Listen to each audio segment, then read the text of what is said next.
Hey, Guardian. There was a lot of information shared in this episode concerning the future of Destiny 2.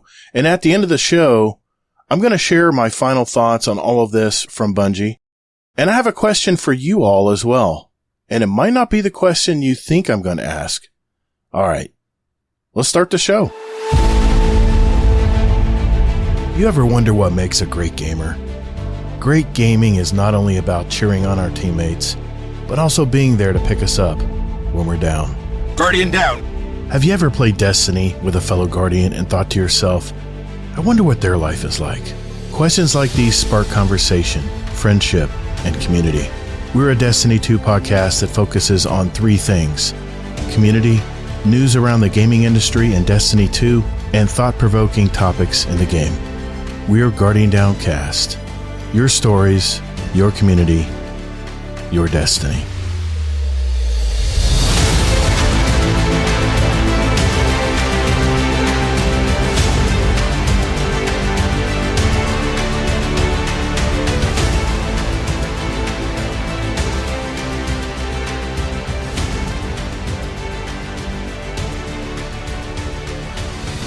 Hey, what's up, Guardian? Welcome to episode 269. Yeah, I said it. Of Guardian Downcast, the Destiny podcast. I'm your host, Todd the Gator, and I'm a day one Guardian who loves gaming and especially the Destiny franchise. We're the podcast that's all about your stories, your community, and your destiny. In this episode, I have another brand new guest on the show tonight. He's been a part of the Guardian Down community for probably over a year now. And, I'm really curious to hear about his life as well. So please welcome to the show, for his first time, Monty Money. How are you, sir? I'm doing good. Excellent.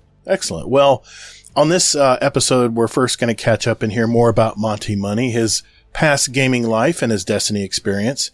Then I will test his Twitch reflexes in another fast-fire question and answer segment we call, oh yeah, the speed run. I'll then handpick any relevant information from this week in Destiny, the TWAB. The remainder of the show, Monty and I will share our thoughts on the multiple blog posts from Destiny 2 team this week, as we now have more information about the future of the Destiny 2 franchise in the codenamed Frontiers DLC. Finally, I'm thinking we need to add some more music to our Guardian Downcast show playlist, so we'll each add a song as well. So without further ado, let's roll. Hey, thanks for listening to Guardian Downcast. There are several ways you can contact us. First, you can find us on X at Guardian Downcast. Or you can find us on our Instagram at Guardian Downcast and see what pics and reels Todd the Gator and his podcast guests want to share with you guys. We have a brand new website too. Just visit guardiandowncast.com, where you can find all of our contact info, leave us a voicemail, give our show a rating or review, search for any past episodes, or even give back to our community. Also, don't forget to sign up for future updates to the show, where we'll also have random drawings throughout the year, and you may win a gift card or even some GDC merch. And finally, you can send us an email at guardiandowncast@gmail.com. Our community thrives on interaction, so get involved and check us out. And later, Guardian. Monty Money. I like that name, man. I like that name. Yep. So what do you do, sir? Where are you from? Married? Do you have any kids? What's the scoop? I am from Mississippi, specifically Town. Okay. Dox myself. I work in the plumbing industry, so I pretty much we sell tubs, showers, plumbing, electrical, stuff like that. Now, are you a tradesman? Are you a plumber, or do you just sell to plumbers? We just sell to Gotcha. To plumbers. Cool deal, man. That's a first. I don't think we've had anybody say that yet. As it's been on the show. Awesome. You married? Do you have any kids? No, neither. Okay, good deal. Well, I'm going to try to gauge your age here. What was your earliest moment playing video games? My earliest moment is actually on the DS. Okay. We used to play on the bus going to school. We used to play Mario Kart on the DS. Okay, I'm going to guess your age then. Going to school. I'm going to say you're 20. I'm going to say you're 26. It's a lot lower. Oh, really? 20. I'm 20, about to be 21. Okay. If you have to remember, you're already in trouble, man. If you're already having to think about it. Shit. Oh, awesome, man. Good deal. Good deal. So DS, Yeah. see, my son loved the DS. He played the crap out of it. Even when it came in color, he had so many of those little mini consoles and those handhelds, you know? And I loved it. yeah, I played them too. They were fun to play. I remember my son went to do drum lessons. He was learning how to play a drum kit, and he would be playing his DS, and I'd say, "Hand it to me, buddy. It's time to go do lessons." And I would sit there and get into a game while he was learning how to drum. Pretty cool. So, how did you find Destiny, man? Are you a Destiny day one player, or did you get in later in life? No, so my mom had actually gone to a GameStop and got D1 on sale. It was during the Taken King at that point in time. Okay. It was on sale at a GameStop. Yeah. And I've been kind of off and on since then.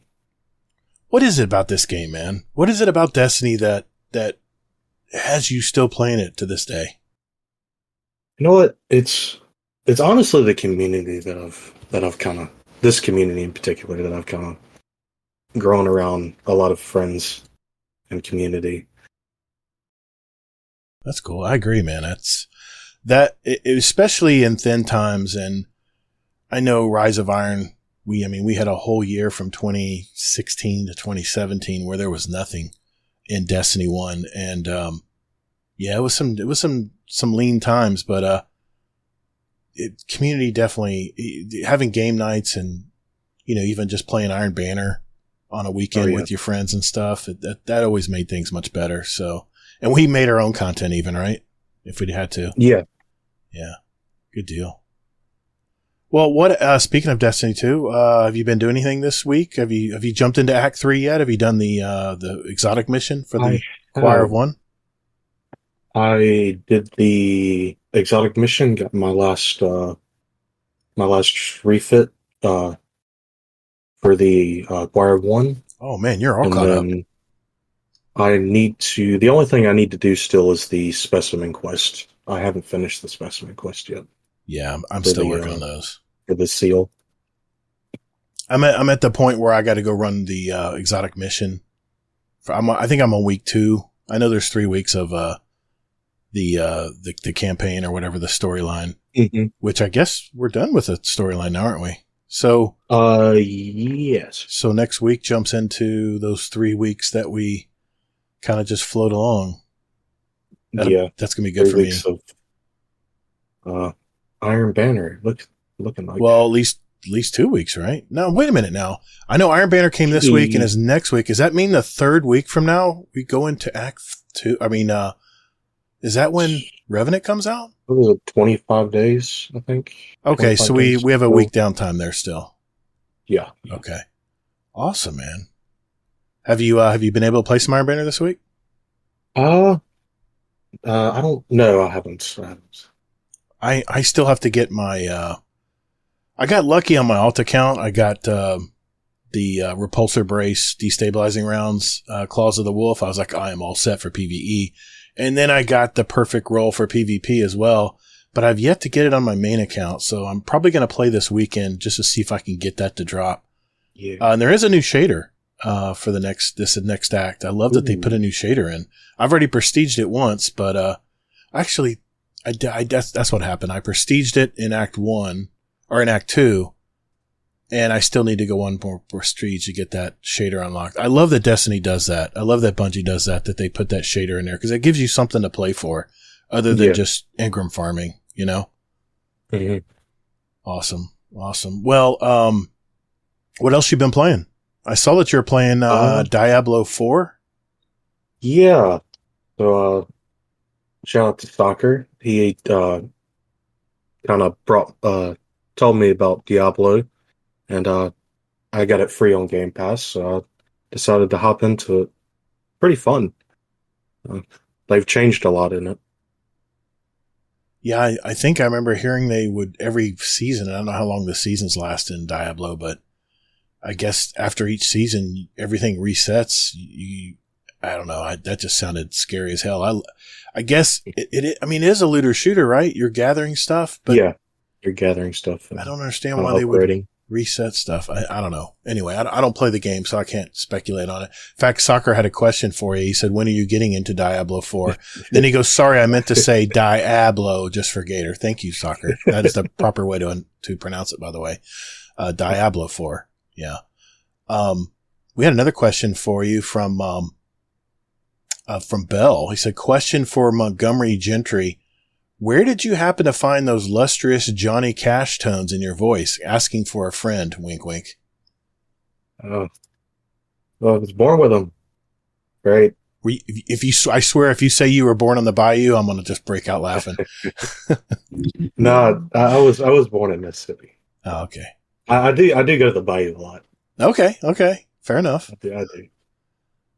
So what is Mississippi like? I don't think most of my family is from Alabama, but I'm sure I've crossed through Mississippi. But if you were to give us like a TLDR version of Mississippi, what's Mississippi like? Well, it is, for one, the cheapest place to live in the United States. Really? Yeah. Okay. It is. Most people come here to retire. Not as much to start their family, unless you're in like the coast, the Gulf Coast.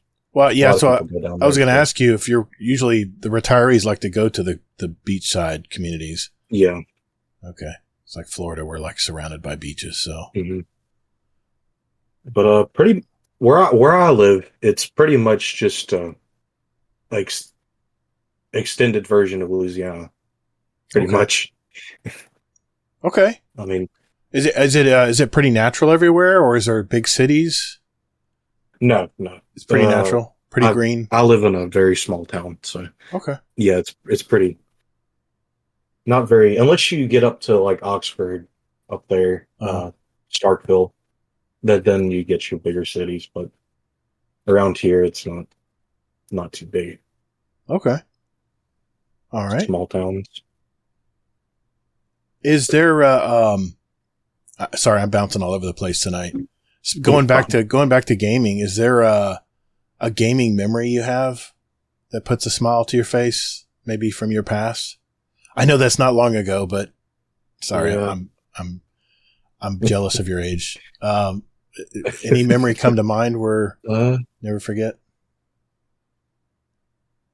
Yeah, when I started D2, I grew closer to a lot of friends that I had during like a long time ago, and I kind of grew closer to them because I found them playing D2. Oh, a lot of my older friends kind of shifted towards D2, and I found them back because of that. Go ahead. No, I just said I can hear the Johnny Cash now. Damn it, Bell! Got it in my damn head now. I keep listening for Johnny Cash. I can hear it now. I can see what you hear in it now, Bell. All right, but yeah. That so many great memories in Destiny. That's for sure. What's your favorite NPC in Destiny? Or let me ask you this: what do you see yourself most like? What NPC in Destiny do you see yourself most like? If any, you don't have to be like someone. Or maybe the NPC that you admire the most would even qualify. Admire the most would be Drifter. Yeah, everybody likes Drifter. Everybody likes that guy. It's because he's so outgoing and kind of just ready to fight. Yeah. Ready to go. He's definitely I'm more shy. Okay. He's definitely a scrapper. He's definitely a scrapper, yeah. Yeah, if you played during Season of the Drifter, man, if you played that storyline, he's no slouch, man. He will cut you down if he has to. He's a sneaky one. Yeah. How did you find our community, by the way? How'd you find the Guardian Downcast community? So I found it. I had wanted to start listening to podcasts, and I was searching through podcasts because I was playing Destiny at the time. I had started back playing Destiny, and I was like, let me search up like Destiny podcasts, and Guardian Downcast had ended up being Wow. the first option. So Thank you, I Google. started listening, and yeah, it's just through Spotify. Okay. I'm a big Spotify user. Okay. I am too. Yeah, that's how I found this community in particular, and then I kind of branched out from there, met some new people. Yeah, it's like Guardian Downcast is kind of spidered to all kinds of communities now. And not to mention our original Owl Sector Alliance too. I mean, that's Blueberry Lounge and Guardian Hub and Potato Thumbs Podcast and Two Titans and a Hunter. I mean, those are all the core podcasts out there that made the Owl Sector Alliance possible. Cool deal, man. Cool. I that's something I want to start. I've got an onboarding process for people who join in the future, and that's the first question I'm going to ask them is how did they find out about the community? Because that I instead of DMing them and saying, "Hey, welcome to the community. How did you find us?" I don't want to bug people like that.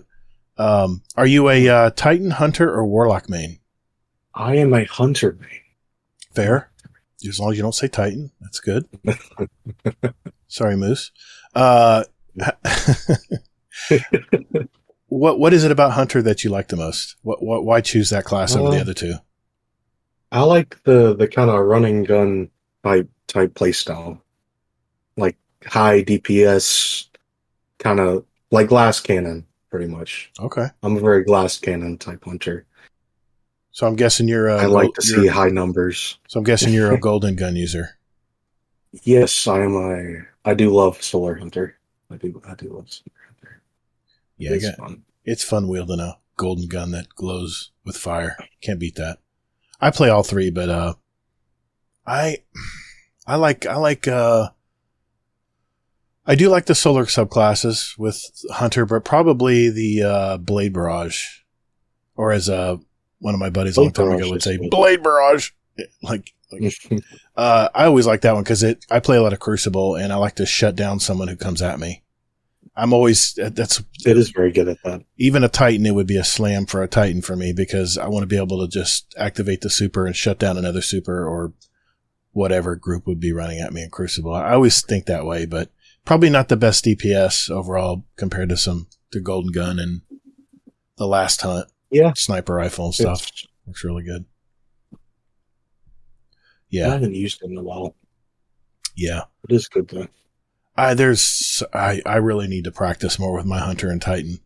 There's so many classes, and now that I just acquired the latest, I went to good old Cryptarch and went and got the exotics I don't have yet for my Titan and Hunter. Oh yeah, got those. It's kind of nice though that you can just go there and just grab them instead of farming a lost sector like I used to do. This way is definitely a lot faster. And some people complain, they're just handing the exotics out to you, and I get that, but you still have to upgrade Cryptarch to be able to access that page where you can get those, You still have to put some work in. So there's a little grind. What activities do you prefer to do or do most in when you're playing Destiny? Usually between raids or Vanguard, like GMs. Okay. Grandmaster Nightfalls? Cool. Mm-hmm. You and soccer. Peas in a pod. Yeah. All right. What one weapon in your vault will you refuse to delete and why? That would be my Aikilos SMG. Oh. I do. You have it crafted? Yes. What's your roles? I am a big sucker for Aikilos SMG. So I have one for PvE and one for PvP. Good man. My PvE one has Beating Frenzy Volt Shot. Nice. And my PvP has Dynamic and Tap the Trigger. Nice. Can't beat that. Accuracy. Yeah, can't beat that. It's a nice pairing. I've crafted mine, but I really haven't done much with it. In Crucible right now, I just feel that auto rifles and SMGs kind of have the same amount of power right now. They really nerfed SMGs a while back. And I'd rather have like a riposte or something in my hand instead of an SMG, because you still get penalized, with an SMG having a little bit less range than an auto rifle. So yeah, but I played Trials a couple weeks back and got my Adept one through Trials, and but I just put it in my vault because I don't know. SMGs they're fun to use, but it just seems like in the Crucible right now, at least in this sandbox, that auto rifles just seem to have a leg up, having the extra range. Power crept right now. I think so. I agree. Let's see here. Next. If you had if Bungie assigned you a small but versatile dev team to you, think about going into Frontiers or whatever here, what would you work on for Destiny 2? What would you want to work on? I would like to reprise raids. In particular, kind of doing what they did with Last Wish, with Garden of Salvation and Vault of Glass, kind of reprising like the weapons, making them all craftable, enhanced perks, changing the perk pools. Dude, I'm with you. That would be great. They need to reprise the weapons that make them craftable in Garden of Salvation, because those are some of my favorite weapons. Whether it's the pulse rifle, the auto rifle, or fusion rifle is my favorite. You just can't beat that fusion rifle, man. It's so smooth. And even though they nerfed the rapid fire fusion rifles, I still have 2 of them. The Zealot's Reward. It has terrible range. It only has 22 range, but for some reason, it's just sometimes a weapon just has to feel right. And Zealot's Reward feels good of all the fusion rifles out there, Oh, yeah. We had a few more questions in our Discord. Let me get those. Steel Zealot put one in. He goes, question for the show. When dipping fries, is it ranch, ketchup, or frosty? This is a very important. Your answer might be judged. See, the thing is, I don't like ranch, so it'd be ketchup. Good man. Frosty is good. I've done that before. That and potato chips are both very good when you dip it in Frosty. We are of the same mind, because that was exactly my answer. I mean, I was just at Huey Magoo's having chicken fingers tonight, and of course their fries are really good, and it's got to be ketchup. Definitely. Ranch is for Doritos. It's not for dipping your fries in. Still Zealot, and nothing beats Wendy's fries in a Frosty. It's the salt and the sweet together just is perfect. It just is beautiful how it works together. All right. We had, oh God.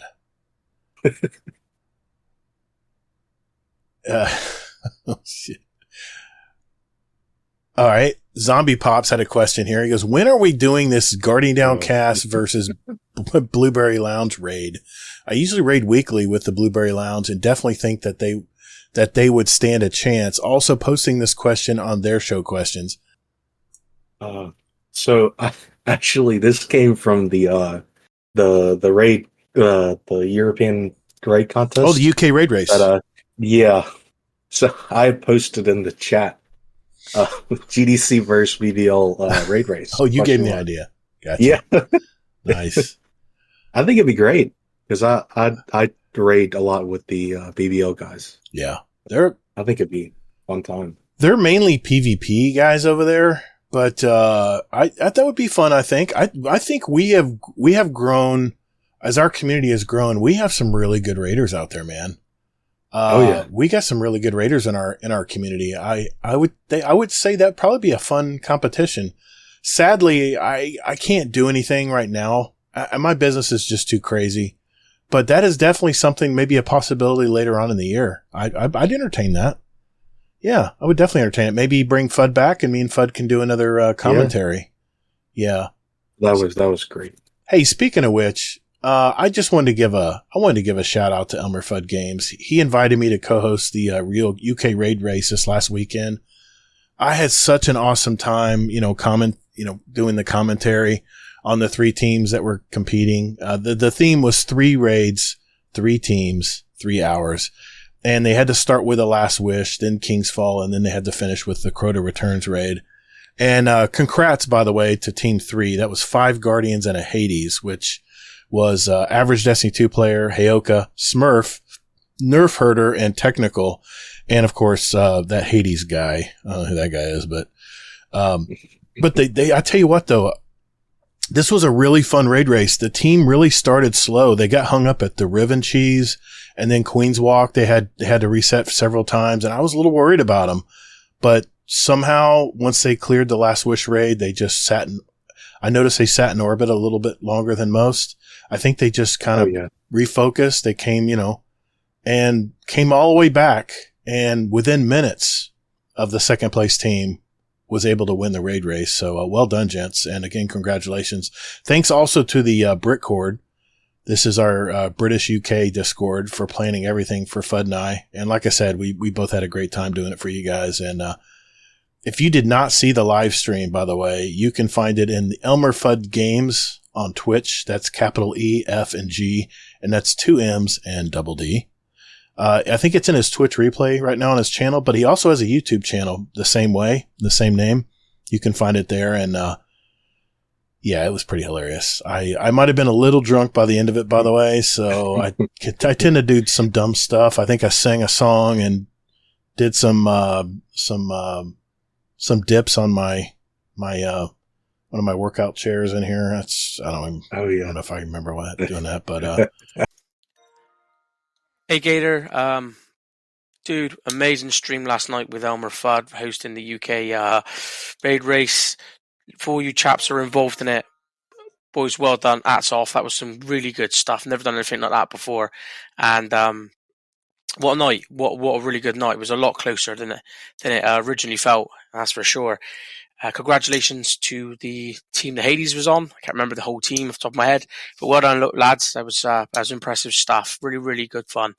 Lads that were on Rolfie's team, well done, lads. We didn't do bad at all. Watched you back, and I thought, you know what, we actually did all right. We got held up a little bit here and there, but what did we have? We had 2 hours of practice on Tuesday night. That was it. We haven't raided before. We haven't done any more practice runs. So well done, boys. I'll tell you what, we held our own there, and I'd love to do it again. I'd love to do that again, and I think we could tighten that gap up. But what a brilliant evening. So yeah, speak to you all again. Well done. Thanks so much. Later. Thanks to all of you that requested to do it.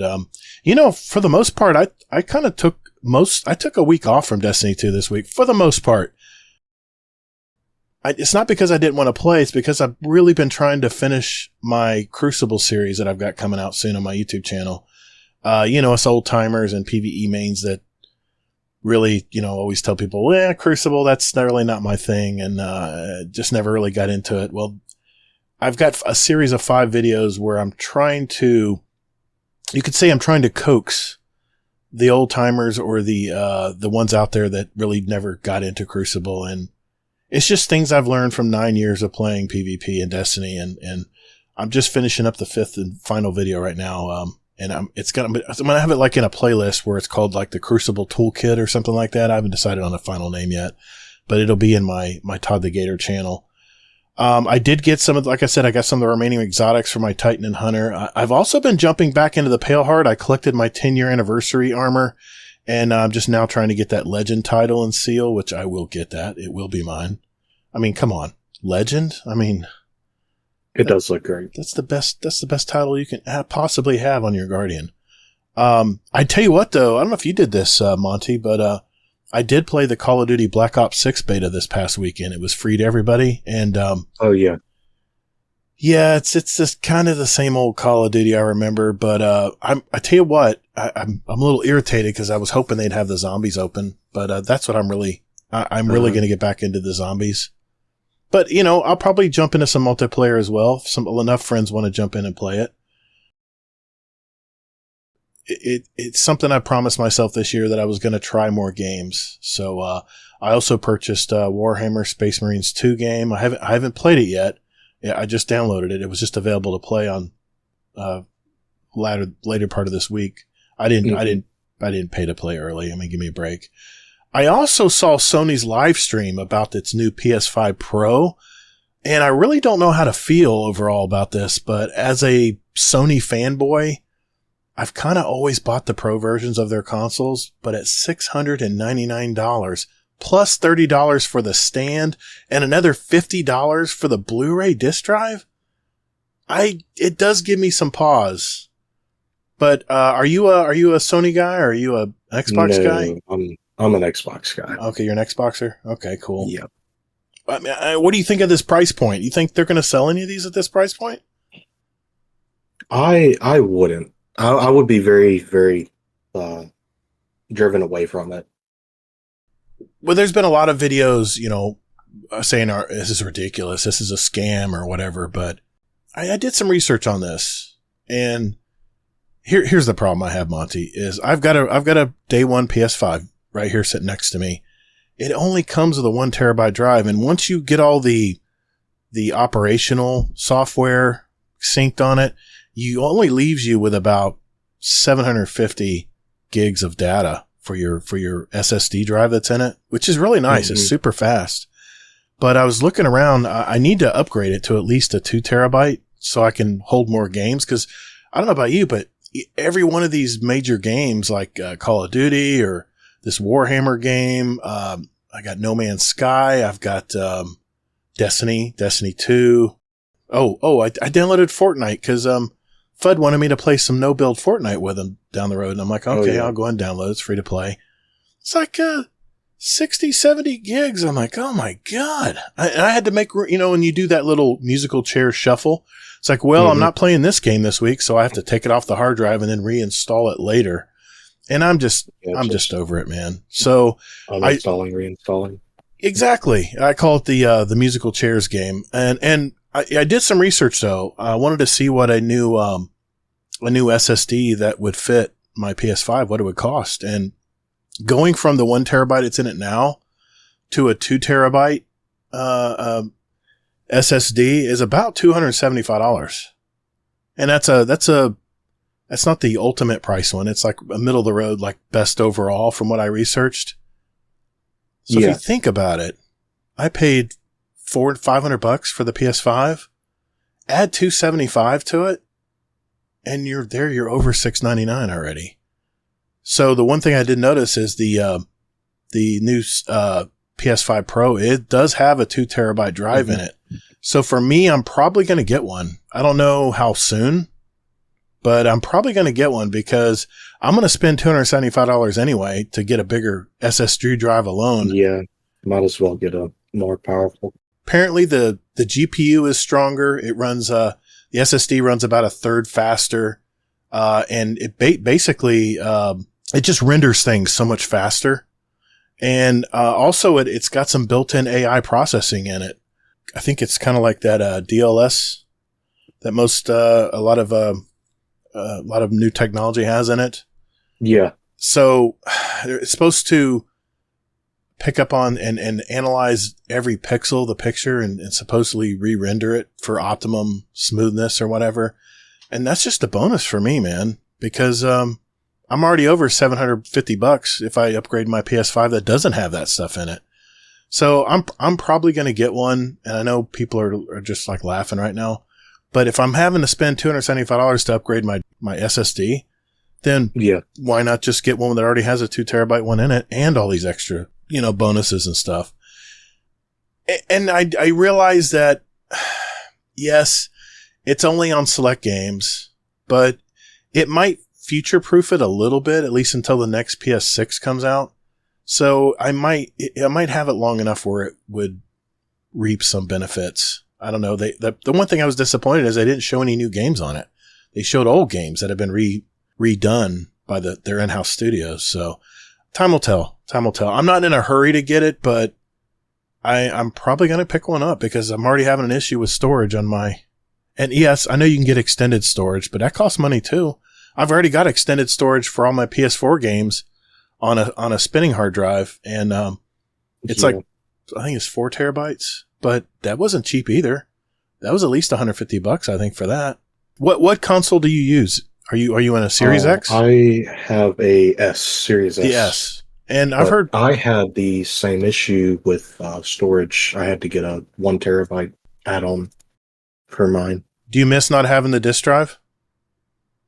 No, I actually don't, because I usually play all digital anyway. So, and I tend to travel a lot, so this is a lot easier. Yeah, and I've got a Blu-ray disc drive. It's called my PS4.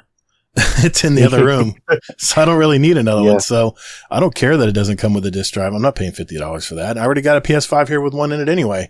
This one will probably be retired to my bedroom, and the new Pro will probably be in here in my office next to my PC. So, you know, as much as people like to rag on the price, if you look and see what's in the machine, it's almost a wash for me. At least that's the way I see it.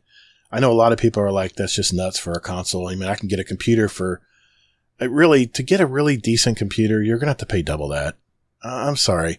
Yeah. If you want to play games on Ultra where they look as good as on a PS5, and I know I'm going to hear a bunch of shit in the Guardian Town Cast feedback channel this week about, no, dude, you can get one for $800. $800. Yeah, I'm sure you can. If you scrounge around and you get some used parts and you put some used stuff together. Mediocre.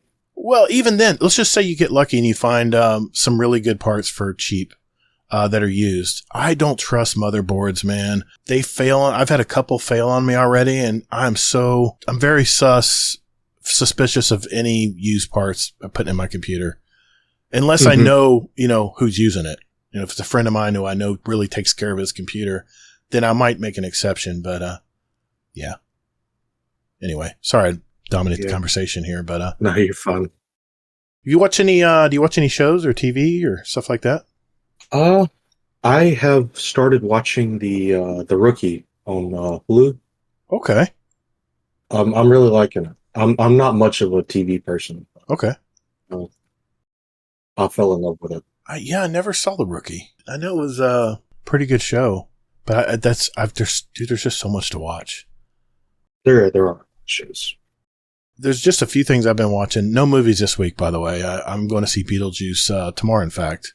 My wife just started school. She's had a lot of teacher nights and stuff. You know, the first weeks of school, you got your parent-teacher nights and stuff. So we kind of just stayed at home this week. It gave me time to work on my videos. The Gentleman on Netflix. If you've got Netflix, there's this show called The Gentleman.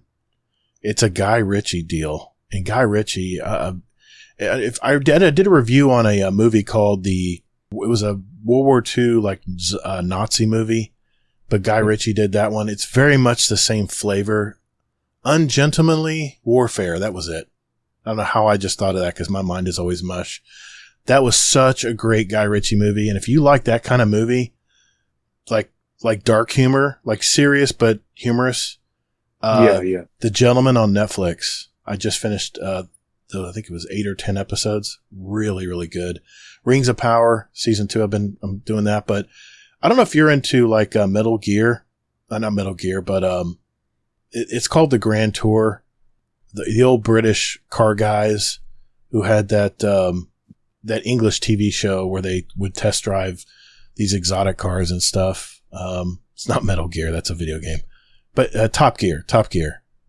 And they're doing one last show, and it's on Amazon Prime, Prime Video. But they're doing their very last show. It's called One for the Road. Check out that one as well. That one's really good too. But other than that, that's been my week. Anything else on your part? Are you in for the week? No, not really. Been kind of a slow week for me. So not too much happening. Steel Zealot had one more question here for us, I guess. What is the best way to prepare a steak? You a steak eater? Oh, yes. I'm a very big steak eater. What's your ideal way to make one or make a good steak? Seasonings, of course, and then slap it on the grill.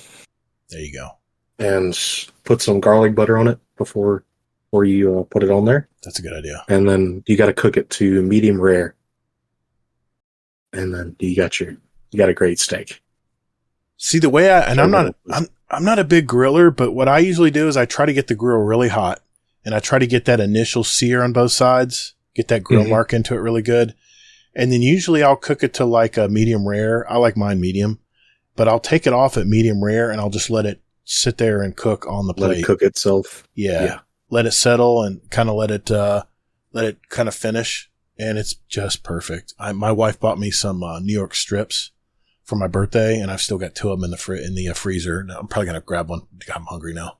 Damn it. Man, New York strip is such a good steak. Yeah. Good. You're a griller like me. Good. I like that. It's like we're of the same mind. I like this. I like these answers. These score a lot of points. Anyway, I might look the other way on the speed run. I don't know. Got a few questions here to wrap up. These are our signature questions, and they're some of my favorite questions. Do you have any other hobbies outside of gaming? I love watching sports. Oh yeah, especially down here. I'm a LSU fan, so I won't hold that against you. It's okay. I know LSU's not very nice to Florida, so yeah. We don't like that purple color when they see them in town. Yellow and purple. We're very drunk and loud fans. So. I remember you guys. I don't remember your last coach. He's no longer there, but they used to just stuff the ball down our throats. They had big running backs, and they would just, if fourth down, no problem. They just keep running, and we couldn't stop them. We never could stop them. I loved it when Fournette was on the team. Fournette was just amazing. Yeah. Yeah, I hear you, man. Anything else? Any other hobbies you do? What you like college football? Do you like NFL? I watch both. Okay. What's your team in NFL? I'm Saints. I'm a Saints fan. That makes sense. Okay. Yeah, I don't know how to gauge them this year. I'm still keeping an eye on them. I'm not liking it so far. Well, hey, you could be the Carolina Panthers. I mean, come on. Yeah. That was for RNG. I mean, yeah, it could be that light blue. Florida teams are looking good this year. Miami and Jacksonville. And who has Archan? Good old Gator. Yeah, he killed it last night. And then Tua got another concussion. So I don't know. My team might be imploding. That was bad. And I have Waddle too. So Waddle didn't get a lot of touches last night because the quarterback went down. So we'll have to see how that turns out. Hopefully he'll be back next week. Not good for Tyreek either. No, whoever has Hill. Oh, that's a first rounder there. Yeah, that's bad. He was out of the game in the second half, I think, after Tua got hit. So we'll see. I'm Miami's due. They were really good. They were a decent team last year, but they just were up against some really good teams. We'll see. Mm-hmm. See if Tua can bounce back. If they can't, then their backup quarterback didn't have a clue last night. You could tell he was a deer in headlights. I mean, what backup quarterback is going to be a Tom Brady? I mean, come on. There's not many. Not many out there, yeah. I have to ask this. Dude, what's up with the gamer tag? Monty Money. Where did you get that name? So that's actually a nickname I used to get called in school. That's my.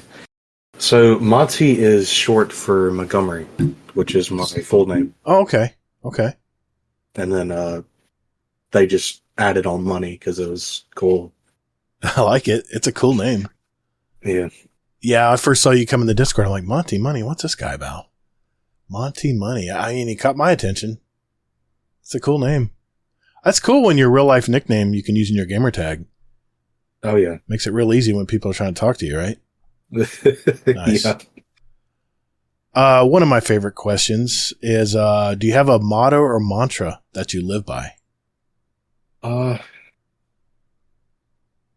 really. You don't have to have one. Not everybody has a motto. Yeah, really. All right. Well, then I'll ask you. What's that? I couldn't think of one off the top of my head. That's okay. You don't have to, man. No, don't manufacture one. If you don't have one, don't manufacture one. No. Yeah. All right. My favorite question of all time. What's one thing about you that maybe our community may not know about you? I'm a very late bloomer to gaming. Well, how do you mean? I started like when I was about 11, 10. Very, very late. Were you like into sports when you were younger? Or? Yeah, I was very into sports when I was younger. Yeah, I played a lot of football and basketball. okay. I wasn't really into the gaming until I found the right people and kind of just started from there. Okay. But I'm I'm not a very interesting person. So. Oh, everybody's interesting, dude. Everybody's interesting. No, I know that reminds me of myself a little bit because I played a ton of baseball and football when I was younger. I don't know if I was playing baseball at probably age 8, Little League. Mm-hmm. And I played all the way up into college, and I played football in junior high and high school. It takes all your time. Then you got to worry about, you got girls, and I mean, come on, man. I think high school was probably the least amount of gaming I did, and then I recaptured it. I mean, just the cool consoles that started coming out. It was so badass to play games, and I think in college, I was born of the arcades. In fact, when I went to community college here in Orlando before I went up to Florida, there was this one arcade that was in the middle of this dead strip mall, but it was the best arcade ever. It was a huge arcade, man. It had every game in it. And I remember I would have like an afternoon break between classes in college, and I would go there and just drop 20, 30, 40 bucks and just sit there and just play games for hours. So that's kind of what pulled me back into gaming in college. But you didn't start till 10 or 11. I mean, I didn't start gaming till 13 because that's when the Atari came out. Around that time. Yeah. All right. No, I wouldn't beat yourself up, man. Mm-hmm. I guess technically I was a late bloomer to gaming too, because console gaming wasn't even out until I was like 13 or 14 years old. So cool. Well, Monty Money, thanks for sharing your life with us today, brother. You're welcome. Love to. Well, that means it's time for the speed run. I'm going to go take care of my mandatory bathroom break. I'm going to let Monty here, Montgomery, stretch a bit and clear his mind, and then we'll be right back. Call the Praxic Order, call the Thanatonauts, the Jinsen Scribes, call everyone so they can witness you. All right, boys and girls, this segment is called the Speed Run. This is where we have a database of over 800 possible questions for our guest. And Monty Money here will have 2 minutes to answer as many as he can. These are short 1 or 2 word answers, and at the end of the year, the guest with the most answer will win a prize and title of 2024 Speedrun Champion. Our 2023 champ is Sin Media, by the way. The questions are custom curated by me, so no one can memorize the order, and just quickly answer what comes to mind. Tonight, I'm going to read out the questions from my list, and my digital assistant, in other words, my iPhone, will help me keep time. So let me do this real quick. Get my timer set up for 2 minutes. Deadpool 1 Merc is our current leader with 50 questions answered. So what do you think, Monty? You ready to do this, man? Oh, yeah. Ready. Here we go. 3, 2, 1. Warlock, Titan, or Hunter? Hunter. Favorite Destiny 2 weapon? I kill a System G. Void, Solar, Arc, Stasis, or Strand? Solar. If you could live anywhere in the world, where would it be? Here, Mississippi. Morning person or night owl? Morning. Controller or mouse and keyboard? Controller. Sidearm, shotgun, or sniper rifle? Sidearm. Strikes, Crucible, or Gambit? Strikes. Are you an AMC Stubbs member? No. Quest or RNG? Quest. If you could choose, who would voice your ghost? Jack Black. Twab or Twid? Twab. Human, Awoken, or Exo? Human. Ryan Reynolds or Ryan Stiles? Ryan Reynolds. Is Scum Death your uncle? Yes. What's your favorite Destiny planet? Nessus. Dogs or cats? Dogs. Beard or clean shaven? Beard. What's your favorite armor or weapon mod? Scavenger. What's the best sandwich? Peanut butter and jelly. Good choice. What armor slot do you use as an exotic? Head. Kill Clip, Rampage, or Headseeker? Kill Clip. Ikora, Cade, or Zavala? Cade. TV or monitor? Monitor. What number am I thinking of? 2. It was 7. Favorite day of the week? Friday. Describe yourself in one word. Shy. Destiny 2 seasonal events, yes or no? Yes. What's one thing you own that needs to be thrown out? Trash. What's the worst job you've ever had? Pizza guy. Varix or Mithrax? Varix. Do you have a tattoo? No. King Kong or Godzilla? King Kong. Favorite drink? Mountain Dew. Apple or Android? Apple. Solo or fire team? Solo. Gas, electric, or diesel? I'll give you a few more. Yes. Can you drive a stick shift? No. Xbox, PC, or PlayStation? Well, I know the answer to that. Xbox. Do aliens exist? No. Favorite music genre? Country. Okay. Not bad, man. Not bad. I still don't know how Deadpool got 50, but 41, man. Not bad. You got close. You got close. You're within striking range. But I think a couple of those might have thrown you a little bit. I think the one about the worst job you've ever had. I think that helped you up a little bit. Some of them are thinkers, man. There's open-ended ones too. So, but a lot of just for our listeners out there, a lot of these questions that I have on this speed run are fixed. They don't ever change, but I throw in those little twisters, and that's all it takes. So, well, thanks, man. That was fun. It's fun to do that. That was great. I love people jumping in and just having fun and going for it. So, hey, listeners, do you have a great speedrun question for our speedrun segment? If that's a yes, join our Discord and enter them in our speedrun question ideas channel, and we'll add them to next year's speedrun. Just remember, they need to be yes or no, 1 or 2 word answers. Either or questions will also be accepted. And the one open-ended question I always love is, what's your favorite? At the end of the year, we're going to have 2 drawings for a $25 gift card of your choice. Thank you to our Patreon community. And you can enter up to 5 questions to go into that very drawing. So let's hear them, and good luck. I say this every week, but I really do mean it. If you're really enjoying what you've heard so far in our show, and you know someone who plays Destiny, can you do us a favor? Share the show with them. All the links in our show are right down in our show description, right down there. I'm pointing into your notes right below your podcast player. Right there. That one right there. Yep. All right.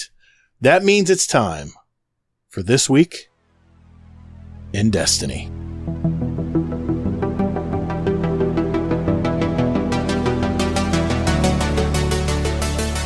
Hey, Guardians, would you like to send a question for the show to us? There are 4 ways to do it. First, you can join our Discord server at discord.gg/GuardianDownCast. There's also a join link in our show notes down below. We have Guardians from all walks of life and all over the world, from new lights to day one players to hardcore gamers.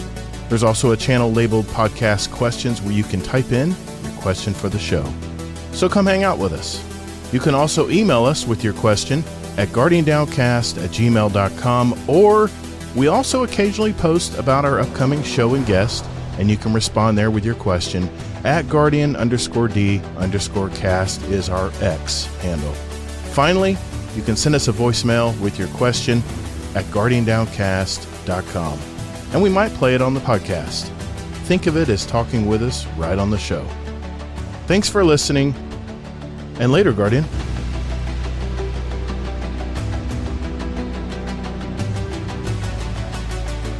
All right, This Week in Destiny for September 12th, 2024. And there was a couple big things that I wanted to talk about in This Week in Destiny. If you want to read the entire blog post, it's at bungie.net, and just hit the Learn More on the main page. It'll take you right to the TWAB here. They did mention, in case you missed it, Codename Frontiers. We're going to be talking about that next. Monty Money and I. We're going to go over the blog post, the major one that they put out, so I will skip that part. But the good news is we got a dungeon coming, guys. In just little under a month, on October 8th, episode Revenant will launch. Man, time's flying. We have tons of new details to share with you before that time, but today we wanted to focus on just one bit. The new dungeon. Launching on Friday, October 11th, 10 a.m. Pacific. That's reset. 1 p.m. Eastern for us Atlantic people. The new dungeon will feature a contest mode for the first time ever. I'm not a fan of this. I guess I don't think there's going to be a raid belt or anything for this. I don't know if there's going to be any kind of rewards for the first team that gets it done. I'm not sure, but I'm kind of bummed. I don't want to play contest mode, but with most dungeons, I usually wait to see what people think of it. I look a couple videos just on some of the encounters, and then I'll just jump in blind and go with some friends that maybe ran it once or twice. That way I don't go in totally blind. But they said, gather your favorite fire team, save the date, and we'll have more details for you in the weeks ahead. They remind you to play all of the exotic mission encore parts to get all of the parts of your Choir of One exotic special ammo auto rifle. And I have to admit, it is a lot of fun to use. As far as where I'm at in the Act 3, I am on week 2. I'm working on getting my next catalyst. And apparently there's a lot of hidden chests, and you need to know where those are. So I'm probably going to use cheat codes on this one, guys. I'm probably going to go to YouTube and find out where they are and just go and run it solo and on Legend and just take care of it. I ran it solo the very first time, and I love this mission. So they're just telling you, hey, there's some more stuff to get and jump in. Don't forget. They said also within this that there's a lot of Maya's secrets within this. I'm not going to spoil too much here. I'll just move on. They talk about the new exotic weapon. And they said a few secrets await. After earning Choir of One, you will have a host of secrets to discover. That's all the catalysts and additional perks. And, the research specimen missions from Failsafe. So they say to visit Banshee to get everything started. The Bungie Foundation is headed to TwitchCon. There's an emblem you can get if you grab one of the Destiny team that is there at TwitchCon. That's from September 20th to 22nd. And we had the regenerating ammo for swords. They called it hashtag sword logic moments. And if you go to Bungie.net, there's all kinds of videos and artwork, all kinds of clips with everyone with their swords. Really cool videos and stuff in here. So check that out. Legend of Destiny art show is coming to Los Angeles on September 14th. That is pretty soon. It'll be at the Gallery Nucleus from September 14th to 22nd. Then they're also going to be in New York City at the White Space Chelsea from October 17th to 20th. And then in London, the Gallery Different from November 6th to 10th. So if you want to see some cool Destiny artwork, the 10th anniversary Destiny art show will be playing at those 3 locations. So if you live near those cities and it's within a drive, might be good to go for the day, grab some lunch or dinner, and go check out those galleries. Player support report? Shit's broken. But it's getting less. It's a lot less. So they did mention that one of the, I'll just mention this. One of the things you have to complete to get your Legend title for the 10th anniversary title, Legend, is you have to go to the Skywatch and you have to get engrams to drop from killing enemies there. And they just mentioned here that they are increasing the enemy density to help you get that done a little faster. So look for that coming up in a future update in Skywatch. I have my own methods of farming Skywatch. I won't share here publicly, but there's a way you can do it without having to compete with other players. I'll leave it at that. Some art of the week. Really cool picture of an EXO here. They even had some movie of the week celebrating Destiny's 10 years. Check that out as well. They said that's everything we have for this busy week in Destiny. We had a huge helping of both the past and future this week, and hopefully there is something exciting there for everyone. We're checking out all the feedback you've provided on the details around Codename Frontiers. As we mentioned, we'll be sharing more details in the future, and we'll be looking to answer questions we're seeing out there. So please keep sharing your thoughts. Oh, I will. Trust me, Destiny. We'll be back next week with more details on what's coming in episode Revenant. Cannot wait. Destiny 2 community team. Thank you very much. And that's it. That is This Week in Destiny for September 12th, 2024. Let's get on to our topic of the week. Coming up next. Hey listeners, I just wanted to take a minute to thank our sponsors and advertisers. Thanks to our Patreon community, we don't need to worry about that. So enjoy continued ad-free listening, and if you're thinking about giving back to a listener-supported podcast like this one, check out GuardianDownCast.com and hit that Patreon button to find out more. Later, Guardian.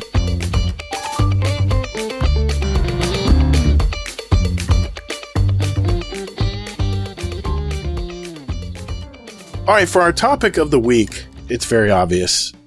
The Destiny 2 team put out 4 blog posts about the future of the Destiny 2 franchise. And I'll be honest, I was getting a little disappointed before any of this came out, because not knowing where Destiny 2 as a franchise is going can kind of be disheartening. In fact, you've seen those videos on YouTube. I'm quitting Destiny. I quit.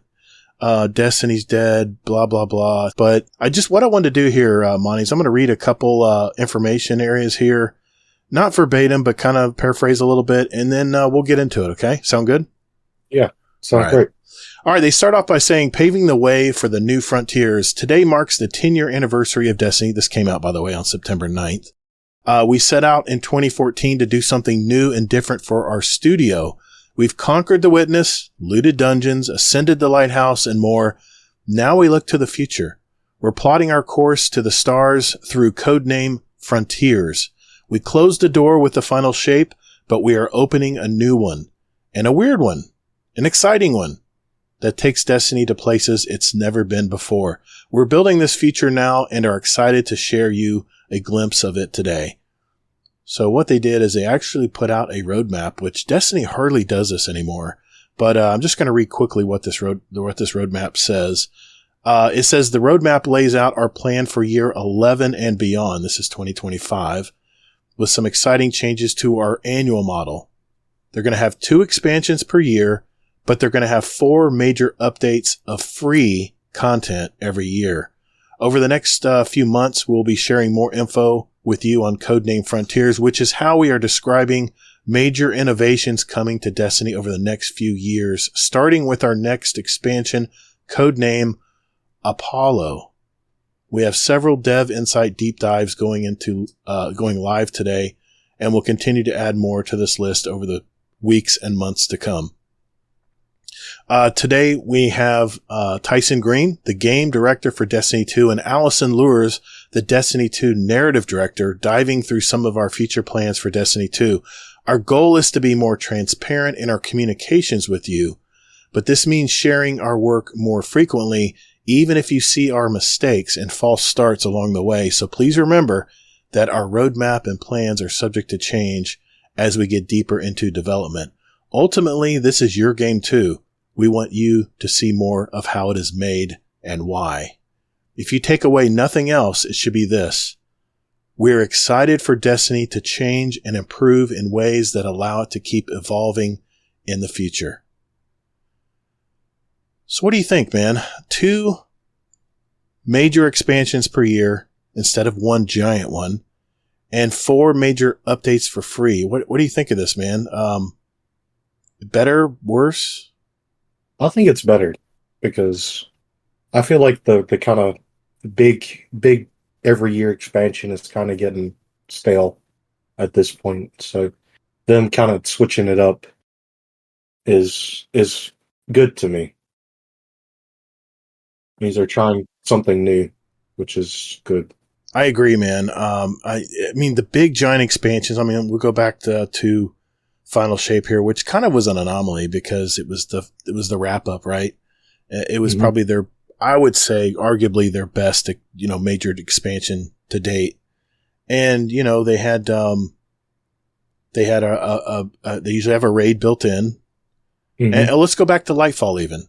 In Lightfall, you had, the major campaign story. Yeah. Then you had the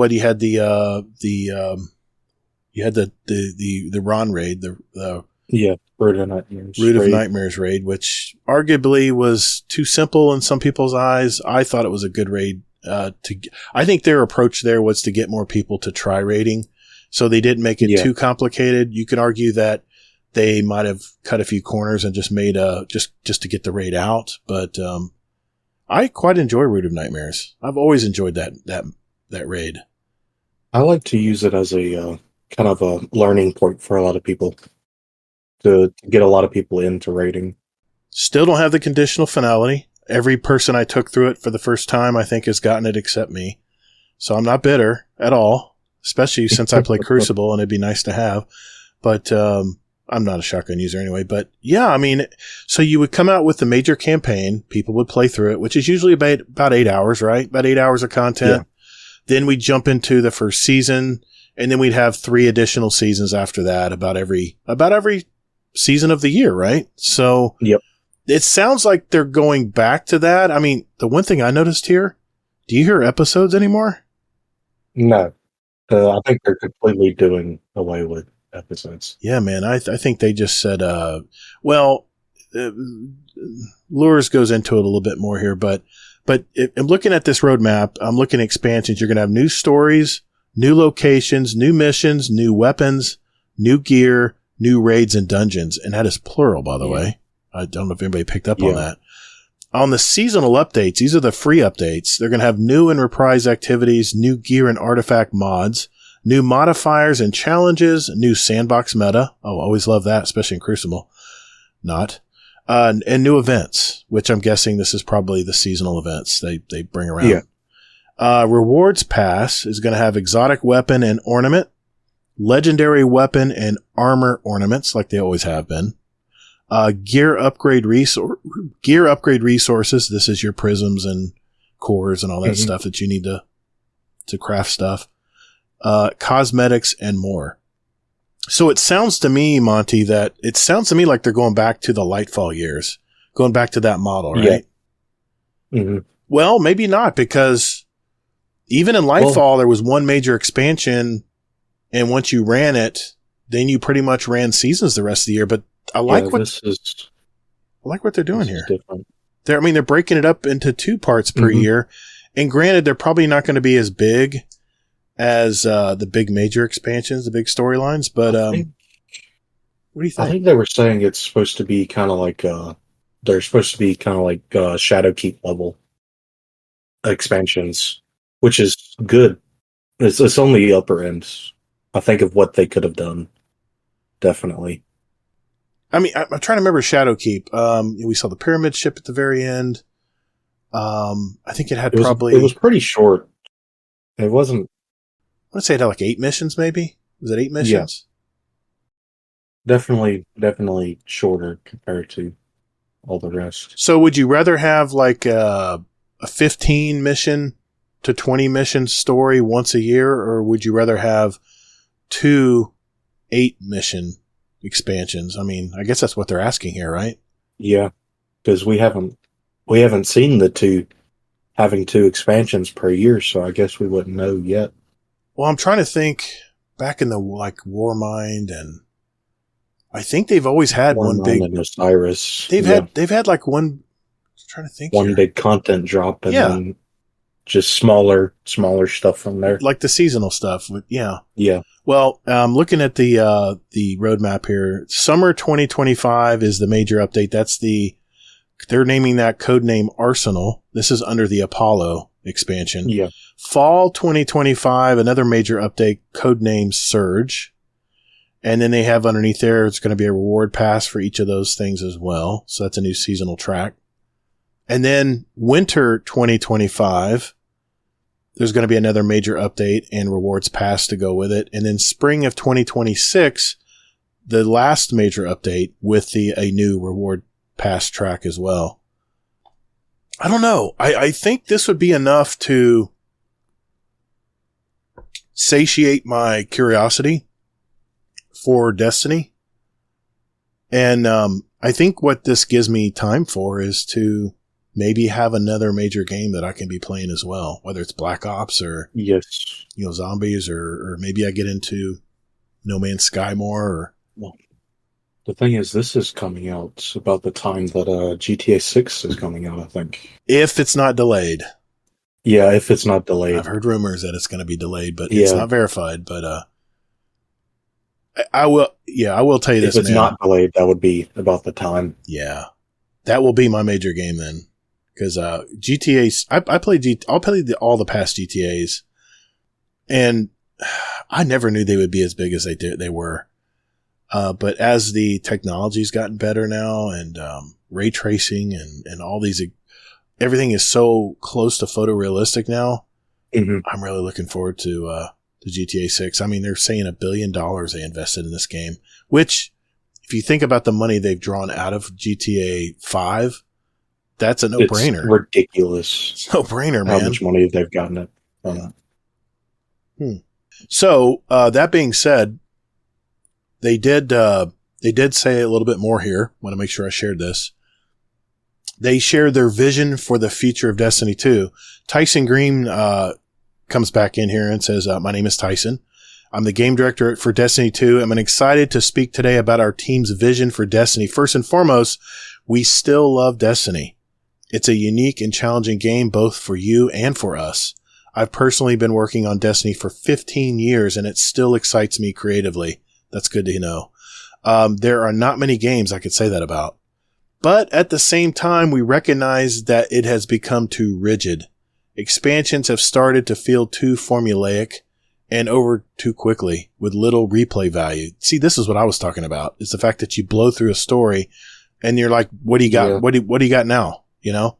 Mm-hmm. They said that seasons and episodes keep getting bigger, but can still feel like you are just going through the motions. I have to say, after the first act here, I feel like I have been going through the motions. I mean, the weapons are nice. I love the Vex weapons and the rocket sidearm and I love the new heavy burst pulse rifle they had out, the corrosion. I've been loving all that. But it's like, your NPC failsafe. She's like, go do an activity. I feel like it's like my mother saying, go outside, just go do an activity. Go keep yourself busy. So yeah, I agree, man. I think it's getting too formulaic. They talk about annual expansions here. They said, so we're going to start with annual expansions. We've loved creating annual expansions and are especially proud of the final shape. But the truth is that they dominate almost all of our development effort. We need to free ourselves up to explore and innovate with how we deliver Destiny 2 content so we can invest in areas of the game that feel more impactful to players.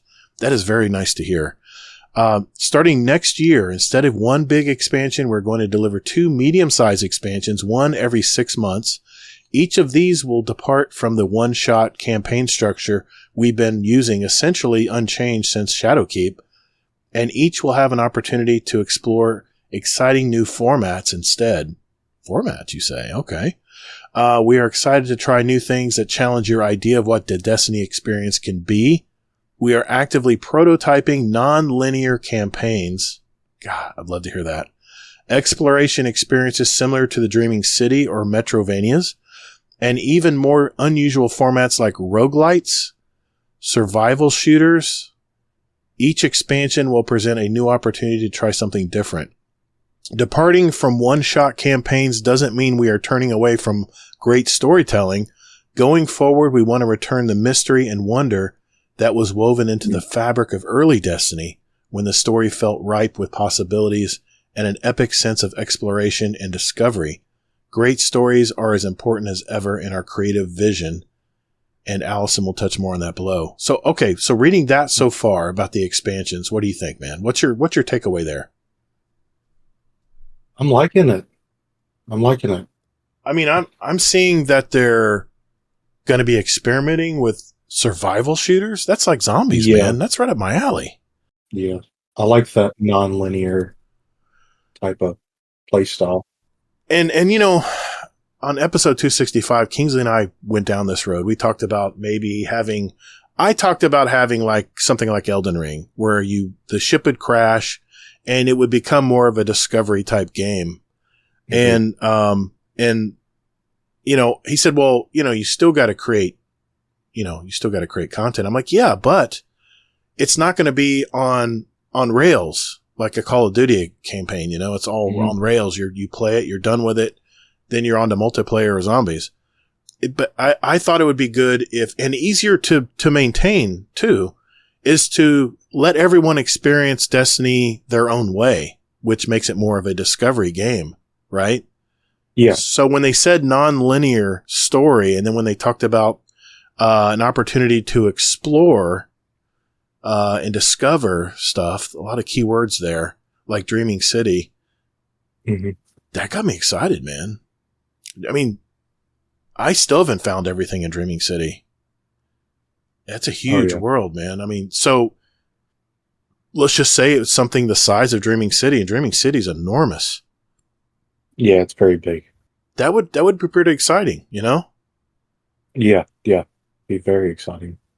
So, roguelikes, I mean, they've kind of experimented with the deep dives and stuff. They've already experimented with that. Yeah, that and the coil. The coil, I was just going to say, the coil was like that as well, where you have your shot, and if you don't, then you go right to the end, to the boss. You do the best you can. And if you can get past all those areas without dying, or, you know, without your team dying, then you just keep going further and further. So I don't play a lot of roguelikes, but I've heard like Hades and stuff that there's a lot of good roguelikes out there. This might appeal to someone like my son because he likes this kind of stuff. And survival shooters, I mean, Left 4 Dead, Call of Duty Zombies. I mean, could you say that Onslaught is kind of a survival shooter, or is that more wave-based? That's more wave-based. So survival shooter, man, this is exciting. The fact that they're even mentioning that in the same breath as Destiny. Well, Allison Lures does go into the seasons. This is how the seasons are going to come together. This is starting, after episode 3. With the changes to 2 expansions per year, our seasonal model will be changing as well. Instead of 3 episodes, we will be building 4 major updates per year. In other words, with the seasons of the year.